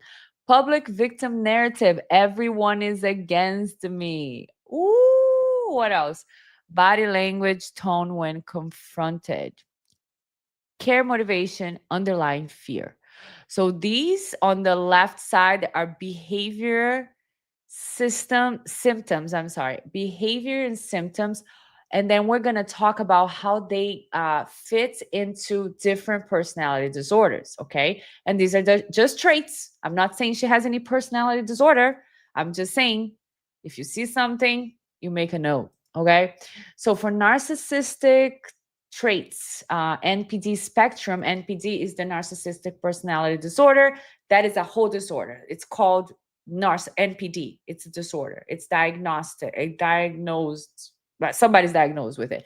But narcissism is something everybody has. We're all a little bit narcissistic, okay? So just because you have narcissistic traits does not make you a narcissist with NPD. NPD is a disorder. So you can be on the spectrum. But anyways, where's the thing? Right here. So with narcissistic people or NPD spectrum, blaming others is very common. Very common. Deflects accountability to protect ego. Playing the victim, often used strategically to gain sympathy or control. Guys, I'm not saying nothing. You're thinking it. I'm not saying it. You're thinking it. Projecting faults into others, right? I do something, like I talk bad about this person, but then I say that you do it. Like I project my defects onto others, right? So projecting something, it frequents denies own flaws by accusing others. Self-praise, moral grandstanding. In a narcissist, that is a core trait, constant need for admiration. I'm good. And if you say I'm bad, you're hurting my ego and it's really painful. That is one of the reasons why in this situation, it seems that it really hurts a lot that some people are not going to like her. Like I need constant admiration. Anger when criticized, again, the rage of a narcissist. When the ego is threatened, triggers hostility. So the threats, I'm feeling threatened. Maybe the ego is feeling threatened. right? Because the action is somebody's going to expose your flaws. Nobody's telling you they're going to hurt you. Nobody's following you around. Nobody's sending you threatening text messages or voicemails. They're just saying, lady, we're going to expose what you said. So the ego threats the rage. We got threatening legal action. Did anybody here threaten legal action? Remember when the first text message was, I love you. I'll do anything for you. I'll defend you forever. I'll to the moon and back. Thank you for talking to me. And then at night, the same day, she said, I'm feeling threatened. Stop sharing my private text messages. If not, I'm going to pursue legal action. That is a threat. Okay. Control or intimidation tactic. And again, Laura says in her videos that that's what the other people are doing. So that is a projection. Public victim narrative. I'm not going to say it, guys. You're thinking. Manipulative. Plays the victim to maintain image or to punish. Body language, tone when confronted is defensive, controlling, dismissive. Oh my God, you're that. I feel so threatened. I feel so threatened. You're confronting me. Core motivation, protect the ego, maintain superiority. Underlying fear, being exposed as flawed or unimportant. It's a fear. For the narcissist, is all about the ego. Now we go to borderline traits on the second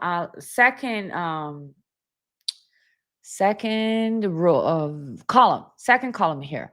So blaming others sometimes when feeling rejected, playing the victim often genuine due to intense emotions. So for the borderline, they actually believe they are a victim. Projecting faults can happen during emotional stress. Self-praise is less common for the borderline. Anger when criticized, fear-based, threatening legal action, emotional reactivity, or panic.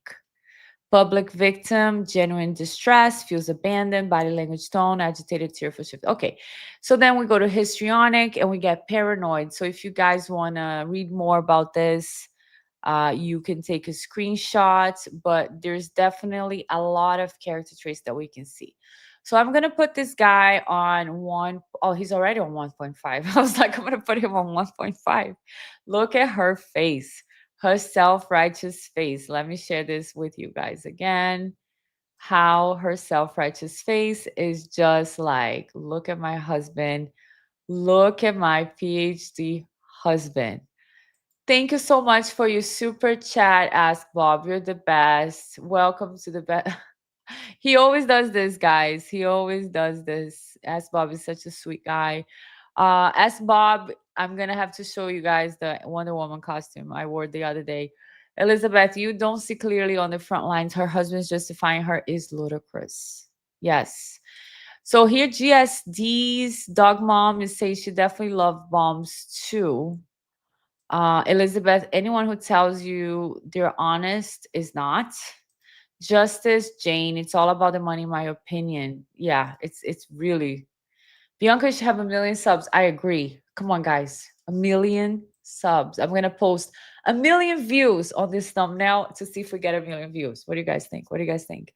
Tactics, I have to do. I'm so careful that even when I'm making a title for these videos, I'm like, okay, I don't want to be like too, make it too sensationalist because I want to because I could say exposing or the lies or blah, blah, blah. But I'm like, no, I'm not going to call anybody nothing because I want to be careful. But sometimes to get more subs, you do what you got to do. To get more views, you go and you say people are stalking you. You show people how your son's mental health is suffering. You do what you got to do. And then you come back with your husband with this self-righteous face. I can't. Let's see what they say. A doctor of philosophy. Don't worry, I covered that in my life. Okay, so correct. I am a licensed psychologist. I am a clinical and forensic psychologist, and so we're going to approach this largely from a psychological perspective. Look at her. And before we begin, I do want to say thank you. Screening everything he's saying, and he also did a little look of approval to her as he was describing what he was. He looked to the, like, for example, he was saying, I'm a clinical psychologist. I'm also da da da da da da. And then she's going like this. she's going down and her eyes are like screening everything he's saying. And the control comes in. I want to say something. The control comes in. To everyone for your support. We've actually received thousands of emails and messages from people giving us support, and we just want to say thank you to Turtle Boy. And just so kind, so much kindness, so much love. Thank you very much. Aww. We were able to get through this a lot easier because of the support from our community and our gems. Oh, and you guys look at the lip pursing. Disagreement. Get through what? We're not going through nothing really, but let's pretend we are to get some money. Can't thank you enough. So yeah. All right. Take it away. So yeah. So let's dive into. Oh, now you can talk. Take it away, John. You are allowed to talk now. I'm going to start in a fairly peculiar, unexpected place. Okay.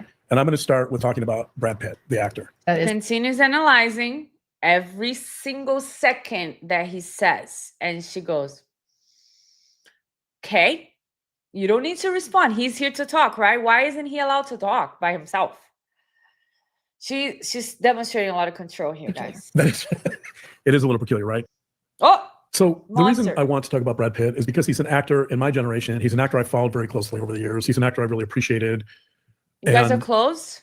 I've really kind of watched him mature and develop and grow. And that's been somewhat inspirational to me. Yeah, so you do like him. He talks about Brad Pitt. So let me just say, I'm going to do a little bit of my own fangirl here, I guess. But let me say that the reason I got to know Brad Pitt was because in 1992, he was in a movie called A River Runs Through It. Mm-hmm. A River Runs Through It. So he's really just looking at her the whole time and down, right? He's not looking at the camera. And okay, let's see. One of my favorite movies. It's one of my favorite books. It's a book by Norman MacLean, who was a professor of English literature at the University of Chicago for many years.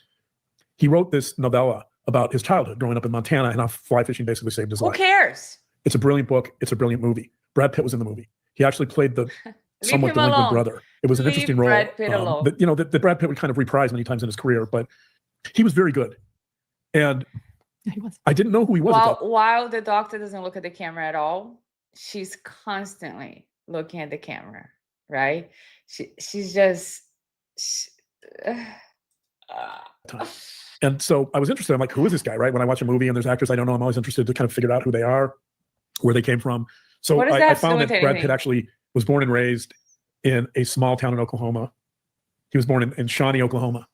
I'm lost. And I want to sleep. I also learned that at least some of his early career, he began in 1987. I didn't know any of his earlier movies. He did a few movies, and then he did work for a soap opera.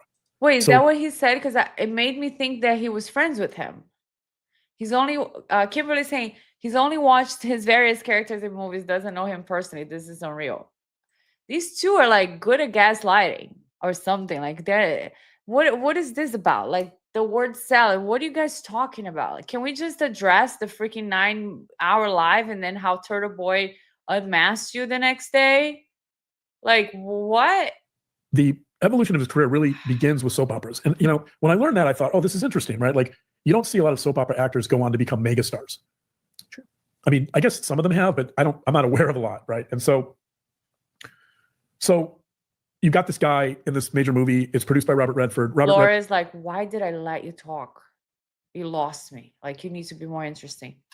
By the way, in 1992, clearly. Why are you looking at us? Actor. Stop looking at us. Go drink your coffee. Has produced some extraordinary movies over the years. He's been in extraordinary movies. He knows the industry. He knows talent, and he picked out Brad Pitt. Every time she stares at us at the camera, I'm a little scared. Brad Pitt in 1995 was in a movie called Seven. And he was one of the detectives. And great job. Movie, so now my appreciation of this guy is only increasing. Okay. In 1996, he did a movie called 12 Monkeys. Many people probably don't know this movie, but I do, because it has to do with mental health. And it gets into everything I love. It's a post-apocalyptic novel. It's got kind of sci-fi. It's about mental health issues. What does that have to do with anything? What a freaking waste of my time. Karina says, I love Turtle Boy. I know you do, Karina, because ever since the beginning, from the Karen Reed trial, you always talked about Turtle Boy. You always mentioned him. And I know you do. And I think this week was when I became a fan, because I watched all of his lives this week, all of them. I'm like, this is great. Like, I'm walking at the park, going out with my dogs, because now I have 2 dogs, by the way, if you don't know. If you don't know, now you know. And I'm just like enjoying Turtle Boy, make fun of her, because it's just great. I mean, why are we talking about Brad Pitt? I feel bad about like fast forwarding. Maybe I can put the subtitles and see if they're going to talk about what we're here for. We'll talk about that later. Let me see. In other words, adults are still looking to categorize people. Okay. This research, quoted groups are good and reasonable, type of moral foundation, still moral part, they engage in violence. This is a lot of BS. I mean, sure, it's a study somehow, great, very interesting, but Brad Pitt, we're at 33 minutes. I'm fast forwarding, just looking at the subtitles, and they're still talking about Brad Pitt. So I'm trying to find where she's going to talk about engaging moral crusade. That's the version of that. I want to talk about the case. If you reframe this as a moral crusade, not about the quality of your blah, blah, blah. Okay, honey, doctor psychologist. What? How many views did this get? Because I can't listen to it. Let me see. No, get out of here. Emily, I love you, but not now. Oh, now my That's mouse. envy. That's envy. Oh, we're going to go through all the... Are we going to go through all the sins from 7? Is that what we're doing here? I don't think he mentioned at all what the wife did the other day. So far, we're at 1 hour in the video. Envy. So he's talking about the 7 sins. Social relationships impose suffering or death imposing suffering. Okay, so he's reading from a book now. Okay, here you go. Definition of stalking. So let me go back 1 minute. Go ahead. So what that's implying is that she won't stop until that harm is executed and complete. So if she burns the kingdom down, then she feels morally vindicated. Or if there's a death, if someone harms themselves or someone harms you, then the game's over. She's morally vindicated. So you implying that Christina wants somebody to die or harm themselves? I am totally taking this out of context because I fast forwarded to like 1 hour. 1 hour mark, because I can't hear the beginning where he's just describing all Brad Pitt's movies. I think if we want to do that, we should just watch all of Brad Pitt's movies, because then we can see him. But this doctor, psychologist, forensic psychologist, PhD guy is saying all of the things about Brad Pitt, and then he's gonna talk about a book where I think there's a stalker that she wants to see somebody dead. Here's the risk. This is why this is so risky and so important, because these people, these self-righteous, morally superior people. Wow, he just did a tongue jut too. He went like the self-righteous. Blah. Want moral vindication, and they're not going to stop until they get moral vindication. And the way they get moral vindication, the way this game ends, is either you're dead or you're completely ruined. That's it. And that, by the way, is malicious intent. One of the things about stalking, and we're going to talk about the definition of stalking in a little bit. Wait, I got to go back. Is he really talking about Christina here, or is he talking about the book? Because this is a serious allegation, guys. Let me go back a little bit. Most violence. This is according to Look at her looking at the camera. See? She's like, see, my husband said so. My husband said I'm right. And Ray. But she's not interested in what he's saying at all. People do not simply justify or excuse their violent actions after the fact. At the moment they act, people intend to cause harm or death to someone they feel should suffer or die. That is, people are impelled to violence when they feel that to regulate certain social relationships, imposing suffering or death is necessary, natural, legitimate, desirable, condoned, admired, and ethically gratifying. Look at her shaking her head. Most and looking at the camera. She's shaking her head and looking at the camera. What do you guys think, huh? You see how I'm a victim? You see, she wants to kill me. Is the exercise of moral rights and obligations. Working within the framework of the relational models theory, our thesis is that people are morally motivated to do violence to create, conduct, protect, redress, terminate, or mourn social relationships with the victim or with others. We call our theory virtuous violence theory. So why is this important? It's important because there's a lot of evidence suggesting, I'm going to read a line in here that I think is really critical. In short, most violence is the exercise of moral rights and obligations, right? The reason this is important is because virtuous violence theory completely applies to your situation in the sense that the people engaging in the smear campaign feel morally justified. They feel like their moral rights were violated and they want retribution. One of them. How do you know how they feel? Wait. How do you know how they feel? Have you have you had a consultation with them? Did you speak to them? Did they express their feelings to you?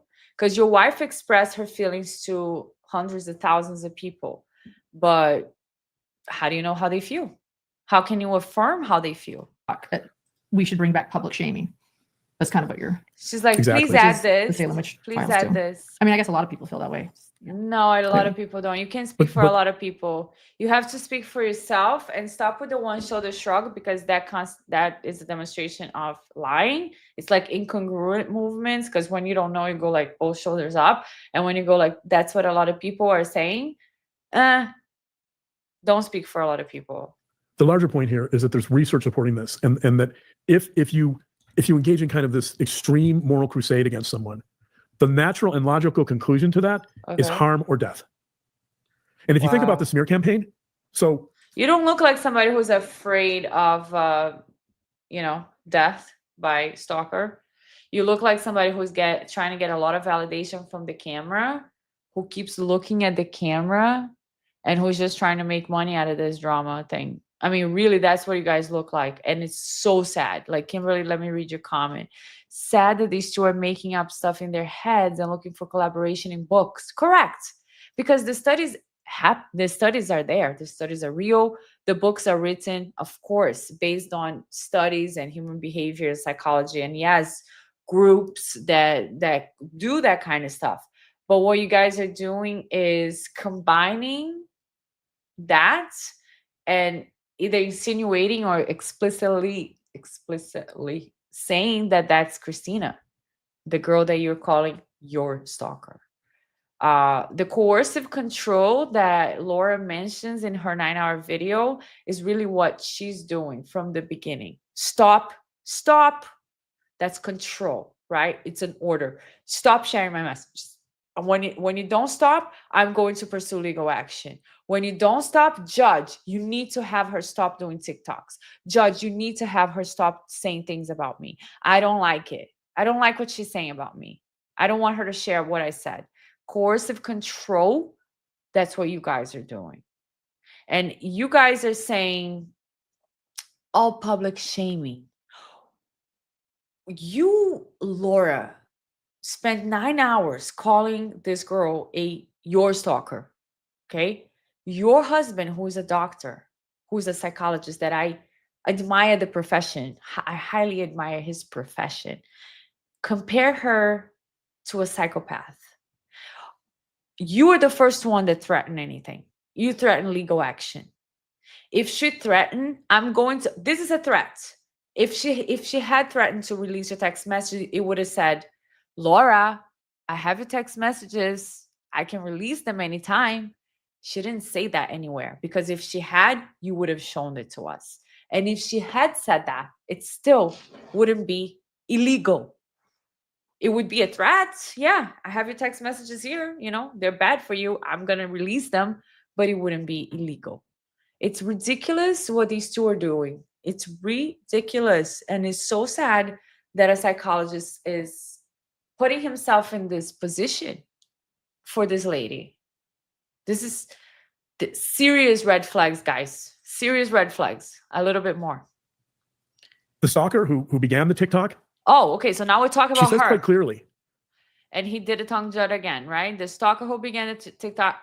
She says quite clearly, okay, that her goal is to burn the kingdom down, right? Okay. It's clear that her goal is not only harm, reputational harm, okay, emotional harm, psychological harm. She didn't but say all that. The harm that she really wants to affect is to ruin you and ruin your life and burn the whole kingdom down, right?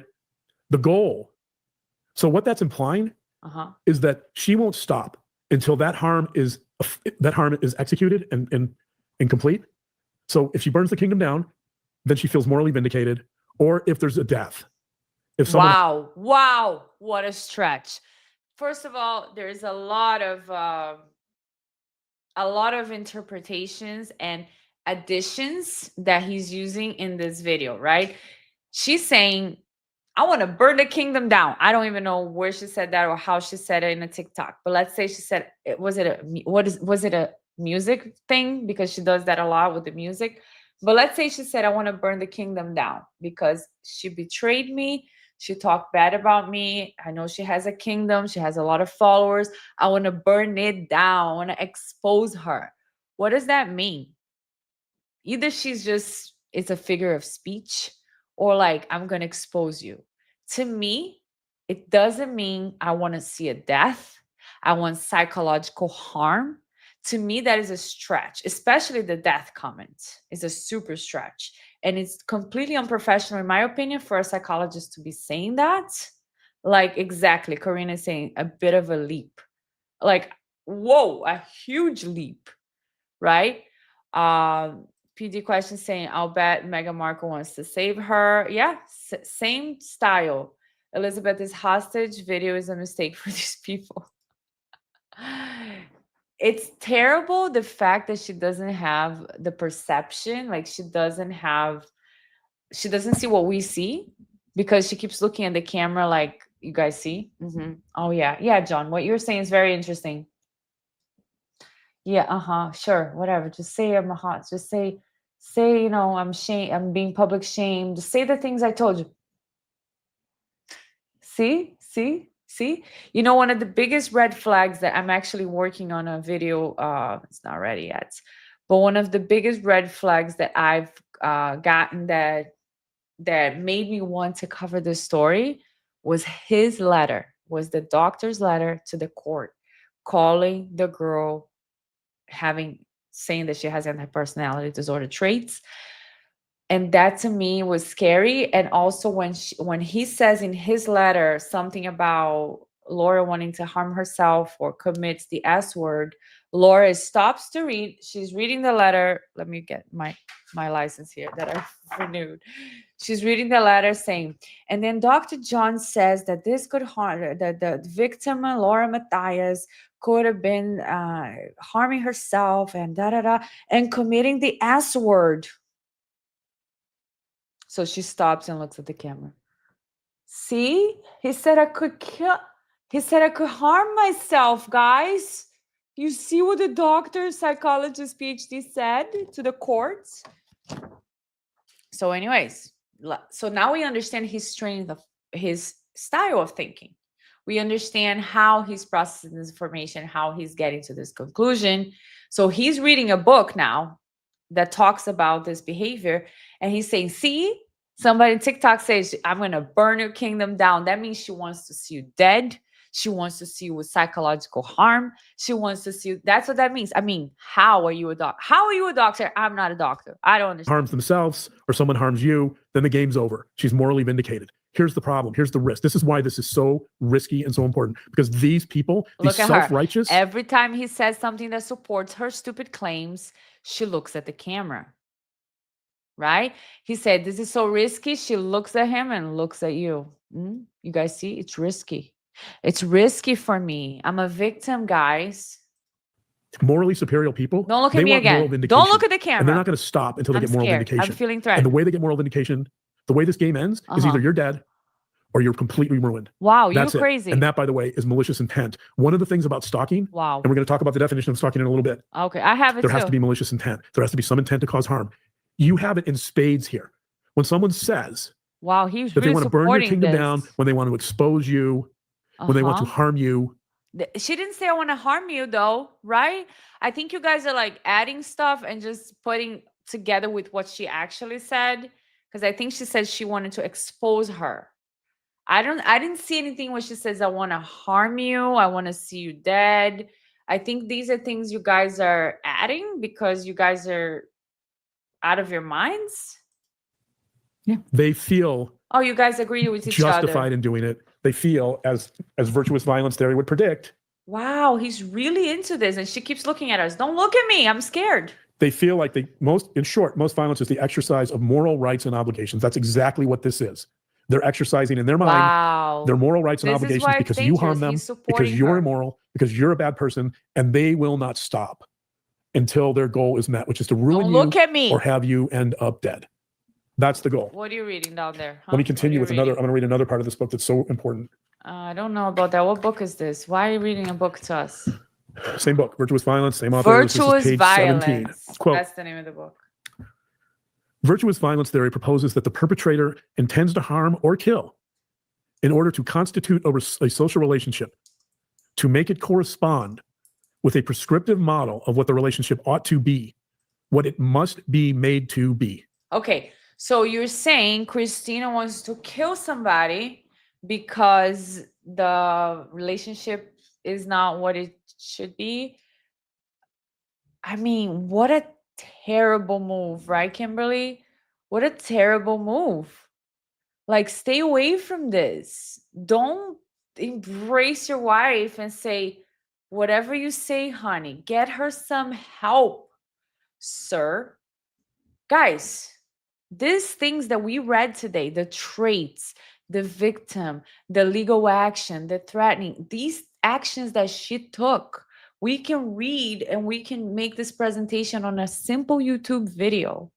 I don't understand how a doctor is actually backing her up. Zoe and Boo, this is damage control because Lauren's a liar. Well, be careful. She's going to feel very afraid and have a panic attack because you're calling her a liar, okay? Ask Bobby, say, is this her first time being criticized? I think this is the worst thing that has ever happened in her life. I'm like, get some real problems, lady. Seriously, go help somebody else that needs help. Get some real problems. This is insane. In other words, people engage in virtuous violence to get people to conform, and they want them to conform to their perception of a prescriptive model or an ideal of what does she want you to conform for?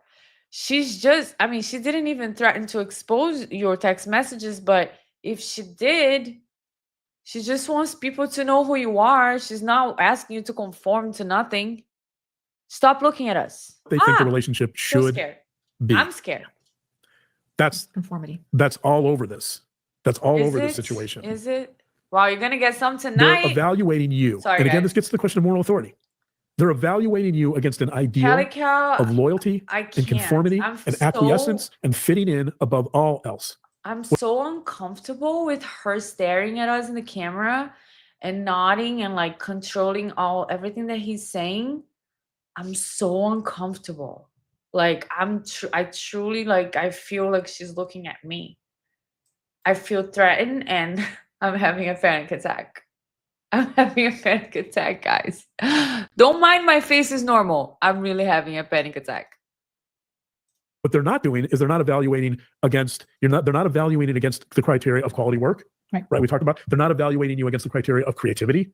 They're not evaluating you against the criteria of complexity because they're not allowing you to be complex. No, I need to conform. You need to conform, right? If you reject them, you're not conforming. You're not loyal. Like one of the themes that you see throughout this. What? Your wife, you son of a gun, threatened this girl first. What does she want you to conform for? Entire TikTok is, oh, she's a bad friend. I'm going to punish her for being a bad friend. She doesn't know what a friendship is. That's the ideal. She didn't say that. She said, this is my ex-friend. And she didn't say, I'm going to punish her. She said, I'm going to show you guys who she is. She pretends to be all high and mighty, and she's a fake person. She talks about people behind their back all the time. And then she pretends to be friends with them. And then if they confront her, she says, I'm so sorry. Like, I didn't mean it. And then if you confront her, she says, I'm going to sue you for confronting me. You are a sucker. The reason why I have to stop calling him things because he's going to be mad at me. Sir, you have the attitudes and the behavior of a sucker person. I'm not calling you any names. I apologize if I did. You display traits and characteristics of a sucker. Violence here is because number one, this can escalate so easily. And number two, you don't fit that ideal. You never did. You're not conforming to this very narrow, rigid perspective that they want you to fit into. Of what a friend is and their friend. And yeah. That makes this, by the way, I mentioned a moral crusade. That makes this an ideological battle.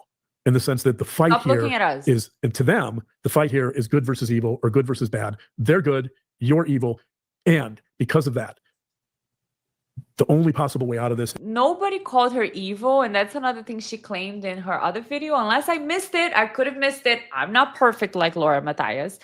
She said, now they're labeling me dark like Charles. What was the name of the victim? Like the victim of Lori. the ex-husband, Charles. I was gonna say Markel, but that's another trial. Anyways, yeah, she looks at the camera for confirmation of what he's spewing, and also she looks at the camera for emphasis, like see what my husband is saying, my psychologist, my PhD guy, because she's attached to his titles, right? The grandiosity, the sense of importance, and telling everybody how great she is. I'm honest, I'm brave, I'm a good person. Oh, the only time I only said bad things was to help a victim. I've always been very, very, very, very honest. And my husband is a psychologist of this and that, forensic PhD. Well, that's what PhD means, right? And then another thing she said to Grayson when Grayson was filming her in the bed was, oh, remember, Grayson, when you're going through my text messages and you're like, oh, you're so funny. Didn't you say I'm funny? Tell everybody how funny I am. Tell Grayson. I promise you she said that. Charles Vallow. Yeah, she said everybody's calling me dark. I felt like Charles Vallow. I didn't see anybody calling you evil. I didn't see anybody calling you dark. She's such a dangerous person. Yes. And that is why I decided to cover this, because at first I was like, okay, this is just drama. It's just gossip, blah, blah, blah. I'm not going to get involved with another YouTuber. You know what I mean? I'm a small YouTuber, part-time YouTuber here. But when she started going after this girl with actual harm, like they can cause the girl actual harm by calling her a psychopath, saying she has dangerous traits for the future. I mean, seriously, how is the girl going to get a job? How is she going to get an apartment if a doctor with this many, names before his name and many, anyways, a PhD doctor, forensic psychologist is diagnosing her from a distance with those labels? It's dangerous. Charles Vallow. Yeah, so we saw that. Vallow. Maybe he's her life insurance beneficiary. Could be. I don't know. I think he's all over her. I think he's like slobbering all over her, that he does everything she says. I think she's controlling and manipulative from the beginning. That's what I see. And I've only been analyzing people for fun and entertainment, but that's what I see. Is total ruination of you or death. I'm going to read a quick quote here. Let me see what the comments say, if I can, but he's going to read something else for us. Let me see if there's any comments here. Maybe it's going to be locked, or see chat,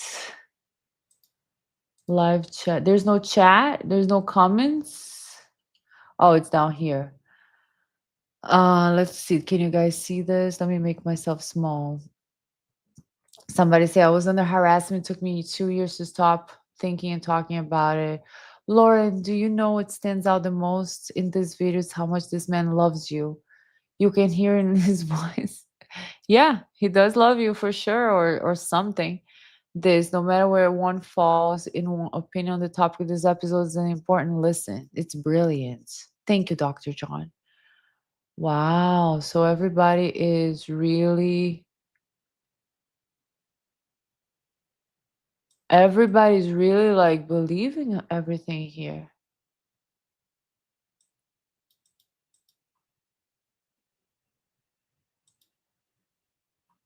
Wow. Wow. People are really like, they're eating this up, guys. They're eating this up. Wow, that's dangerous. Making this point, this is from a book called Human Destructiveness by Anthony Storr. All right, don't throw it in our faces. Human is destructive? No. Anthony Storr is a brilliant British psychiatrist. He's written a lot on a lot of topics. He's so funny. He's writing here about, obviously, human aggression and destructiveness. Here's Anthony Storr, page 142. My dogma is, quote, my dogma is that all dogma is suspect. And it seems to me that most of the harm in the world is done by those who are dogmatically certain that they are right. Like your wife. For being absolutely right means that those who disagree are absolutely wrong. Like your wife. Those who are absolutely wrong are, of course, dangerous to society and must be restrained or eliminated. Right, restrained, like your wife telling the court to stop, for the girl to stop making videos about her. Do you see what you're reading, Dr. John? That is the beginning of the road to the torture chamber and the gas oven. What? Unquote. Wow. Wow. Wow. Yes, you read the words gas chamber. That means that this girl wants me in a gas chamber. Exactly, husband doctor that wrote about me in the court. Look at his eyes. Just looking at her. That's kind of a fear expression on him, more than I've ever seen on her. That's what we're talking about. So when people say, "Oh, gee, this is just Mean Girls. This is just a stupid cat fight," they don't understand the stakes here. They don't understand what's going on. They don't understand that to the people in the smear campaign, this is a moral crusade. Look at that her. Is reducing you to someone or something that's subhuman that needs to be destroyed. This is an ideological war against you. What? Wow. It's a war, guys. Ideological war. Okay. It's about now it's not only about Laura Mathias. It's not about exposing that she is a fake person, that she writes shit about people and then she doesn't like to have anybody read that. It's not about that. It's about ideology. It's about the world. It's about a war. It's more important than you can even imagine. It's about evil and good and God and the devil. It's about the kingdom being destroyed. This is about gas chambers and destruction and heads on a platter. It's not about a text message. It's not about my wife starting this. No, this is big, guys. It's big. It's big. And by the way, many of the people in the smear campaign that we have not named are continuing. They have continued. Oh, wow. Just so you know, I'm not going to talk about it more than that. Wait, they're talking? Let's talk about they're speaking? People are speaking online? Only your wife is allowed to speak online. No other people should be allowed to speak online unless Laura Mathias approves it and she doesn't cease and desist you and she doesn't say stop talking online, because otherwise she'll tell the judge, you need to stop talking online. So other people are still talking. The nerve. The risks. We will get into defining stalking in a minute, and we'll get into the psychology of stalking in a minute. But as long as we're talking about risks, I want to bring up some real risks here. Okay. People say, "Oh my gosh, why would she get a restraining order if this is just a..." What is the threat? What is the threat to your safety? Tell us. Catfight among mean girls. Tell us now. Nothing's going to happen. This is nothing, right? No, virtuous violence theory suggests otherwise. And right. Tell me if you do, as I've done, if you do some of the stalking risk assessments, the risks are considerable. And this is what he does: is he assesses and evaluates offenders. Oh, thank you for that, Laura. Now look at us. What you do with your philosophy. We know. Now look at us. There's so many examples of when you engage with people on a moral crusade and your goal is to dehumanize them, and you see it as a moral issue, it will escalate. It will. And that was a concern you and I had. If people say, "Oh my God, this stalking order is so frivolous," no, it's not. And this is why. Okay. Because you and I were trying to prevent someone landing at our door with a gun. We did not want to get. Wow. What evidence do you have that this was a possibility?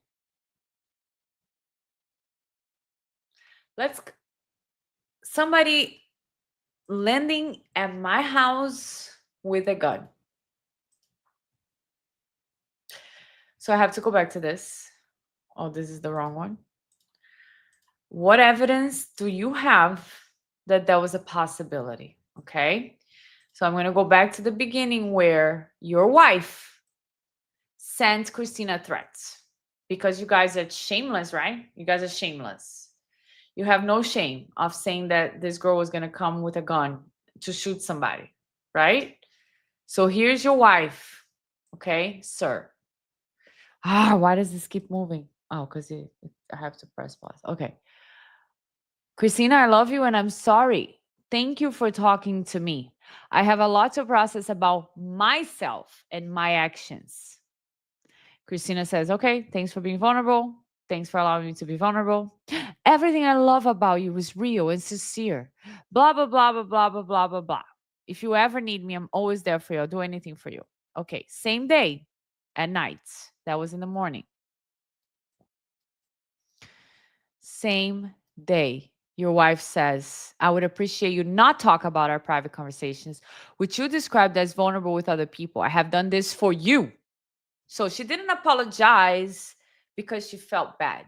She did that for you because you need my apology, right? I'm so good. Yet I'm already getting calls about things I said to you in confidence, and I feel threatened.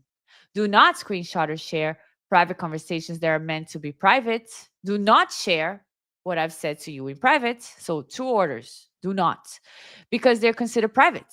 Okay. Because you said so. And I reiterate, this is becoming a threatening matter, and I will have to take legal action if it continues. That is a threat.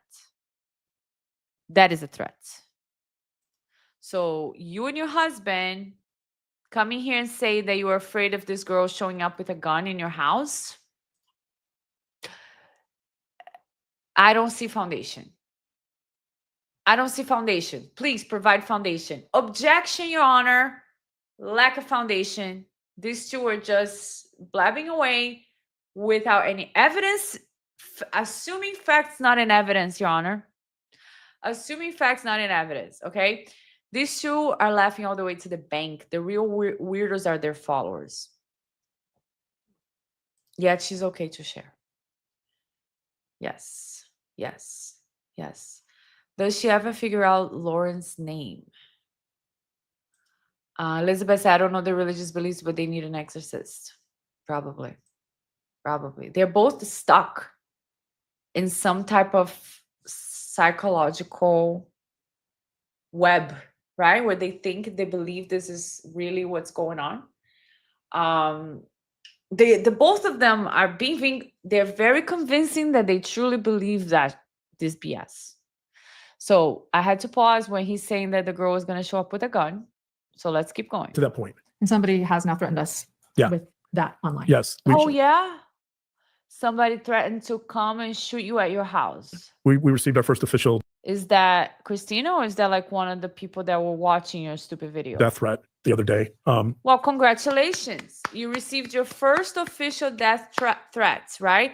But I thought you just said a second ago that you were afraid because Christina could show up and shoot you guys, right? So if this is your first death threat, you didn't have a death threat prior, right? So yeah, that's that. Let me screenshot this because that is their admission of saying this is the first, not the second, the first. Meaning what you just said about her coming and shooting you at your house is BS. Is BS. Guys, why are you doing this? I mean, unless we're totally wrong and we're reading this wrong and it's gonna show up later, I'm confused. Which again, not our first official, actually. That's true. We've had others. That's true. It was very chilling. It was chilling, and it shows you. We've had orders. Ha ha ha. We've had others. Ha ha ha ha ha. The extent to which, when you start framing things in terms of this moral crusade, this is what you get. What are some of the other risks? Why are you looking we're going to define us? stalking in a second. But let's talk us. about some of the other risks involved here and why this is not just mean girl behavior. Why you keep saying that though, Tong Jut? See, the body is a fantastic tool. Why this is not just mean behavior? Got away with that, Tong Jut. I love body language. I love it, love it, love it. The obsessive nature of the posts. Everyone we talk about this all the time. Why do you know the posts? Why are you following her accounts? Why are you so obsessed with Christina that you know everything she posts about you? Like, let her talk about you. Who cares? You have a lot more followers than her. Nobody was even going to know who Christina was if it wasn't for you. I mean, she's probably very grateful for all the exposure you're giving her. The number of criminals engaged in murder or very violent acts, almost all of them have some type of obsessive qualities. They ruminate about the victim. They can't stop thinking about the victim. Did he say murderers or something? Is that what he said? I missed that. Obsess over the victim, right? That creates an attachment to the victim. Your wife is actually obsessed over Christina. Do you see that, Dr. John? Here you have that type of obsession. Yes, you do. Another risk here. Months and months and months of posts, despite not communicating. Well, despite you saying. How do you know? Are you following her account every day? You feel threatened. Yeah, starting it with I feel threatened. Well, what you feel, Tong Jut, Mr. Tong Jut. You feel threatened. I'm gonna clip this, guys. I'm gonna clip this.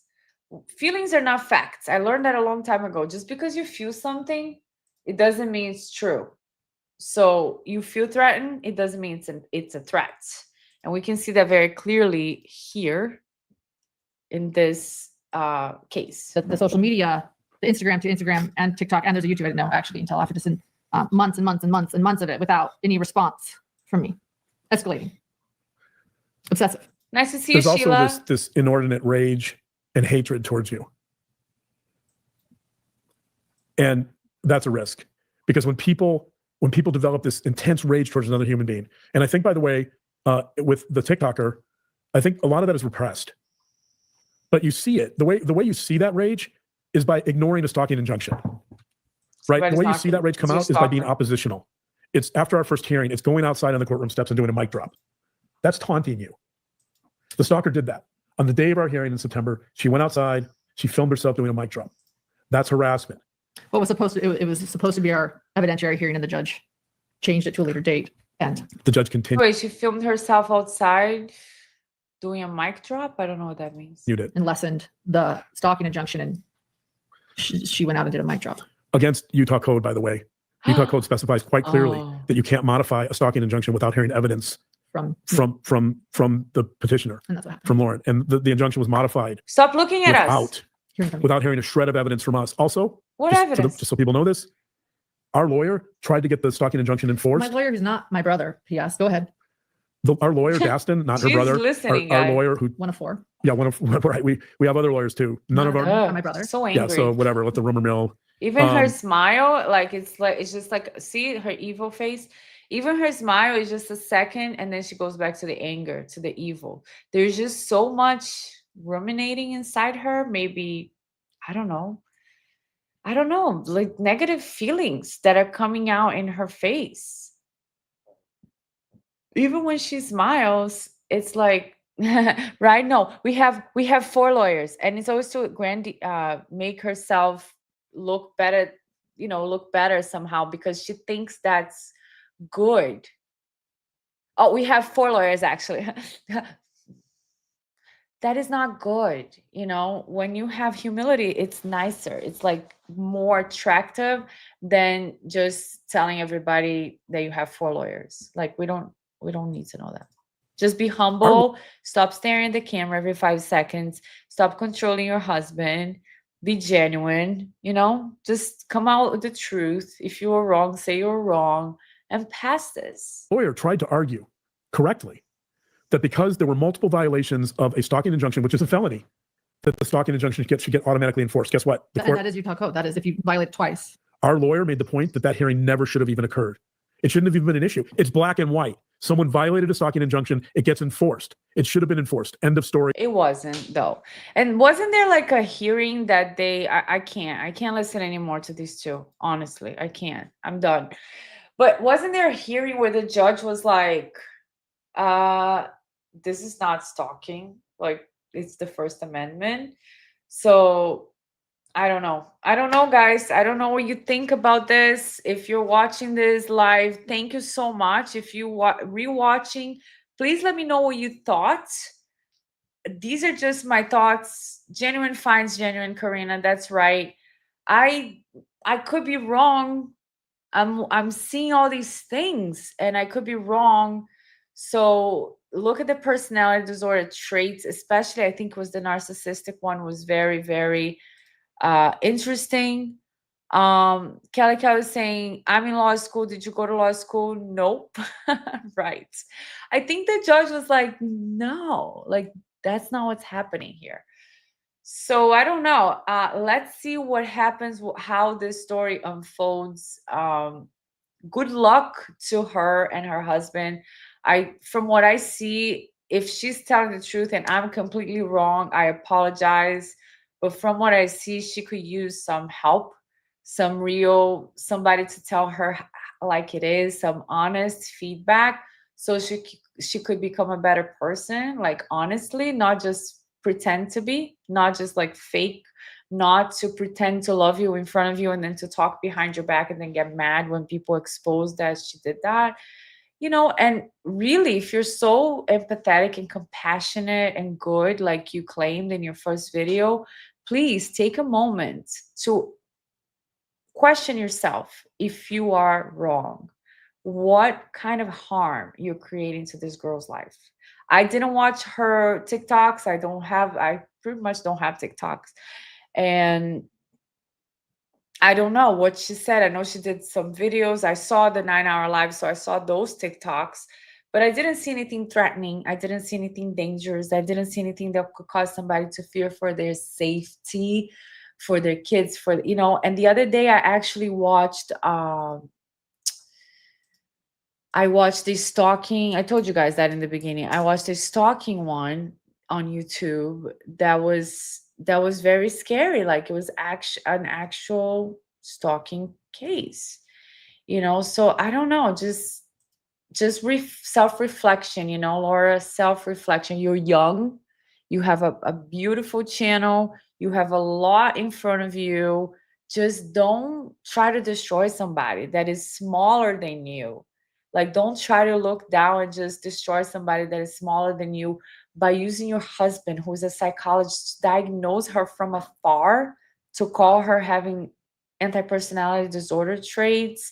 That is serious damage, serious harm. Now he's saying that she could have showed up at your house with a gun, calling her a potential murderer.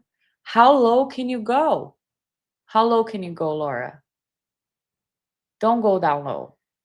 There's always a way out, and you can get help and you can become better, right? So anyways, guys, I love you so much. Thank you, everybody that I hadn't seen in a long time. Corina, especially, that, we're always in touch on Facebook. Thank you for being here and for supporting the channel always. And I will work on something else and let you guys know soon enough, okay? Love you. Enjoy your Sunday. Have a great day.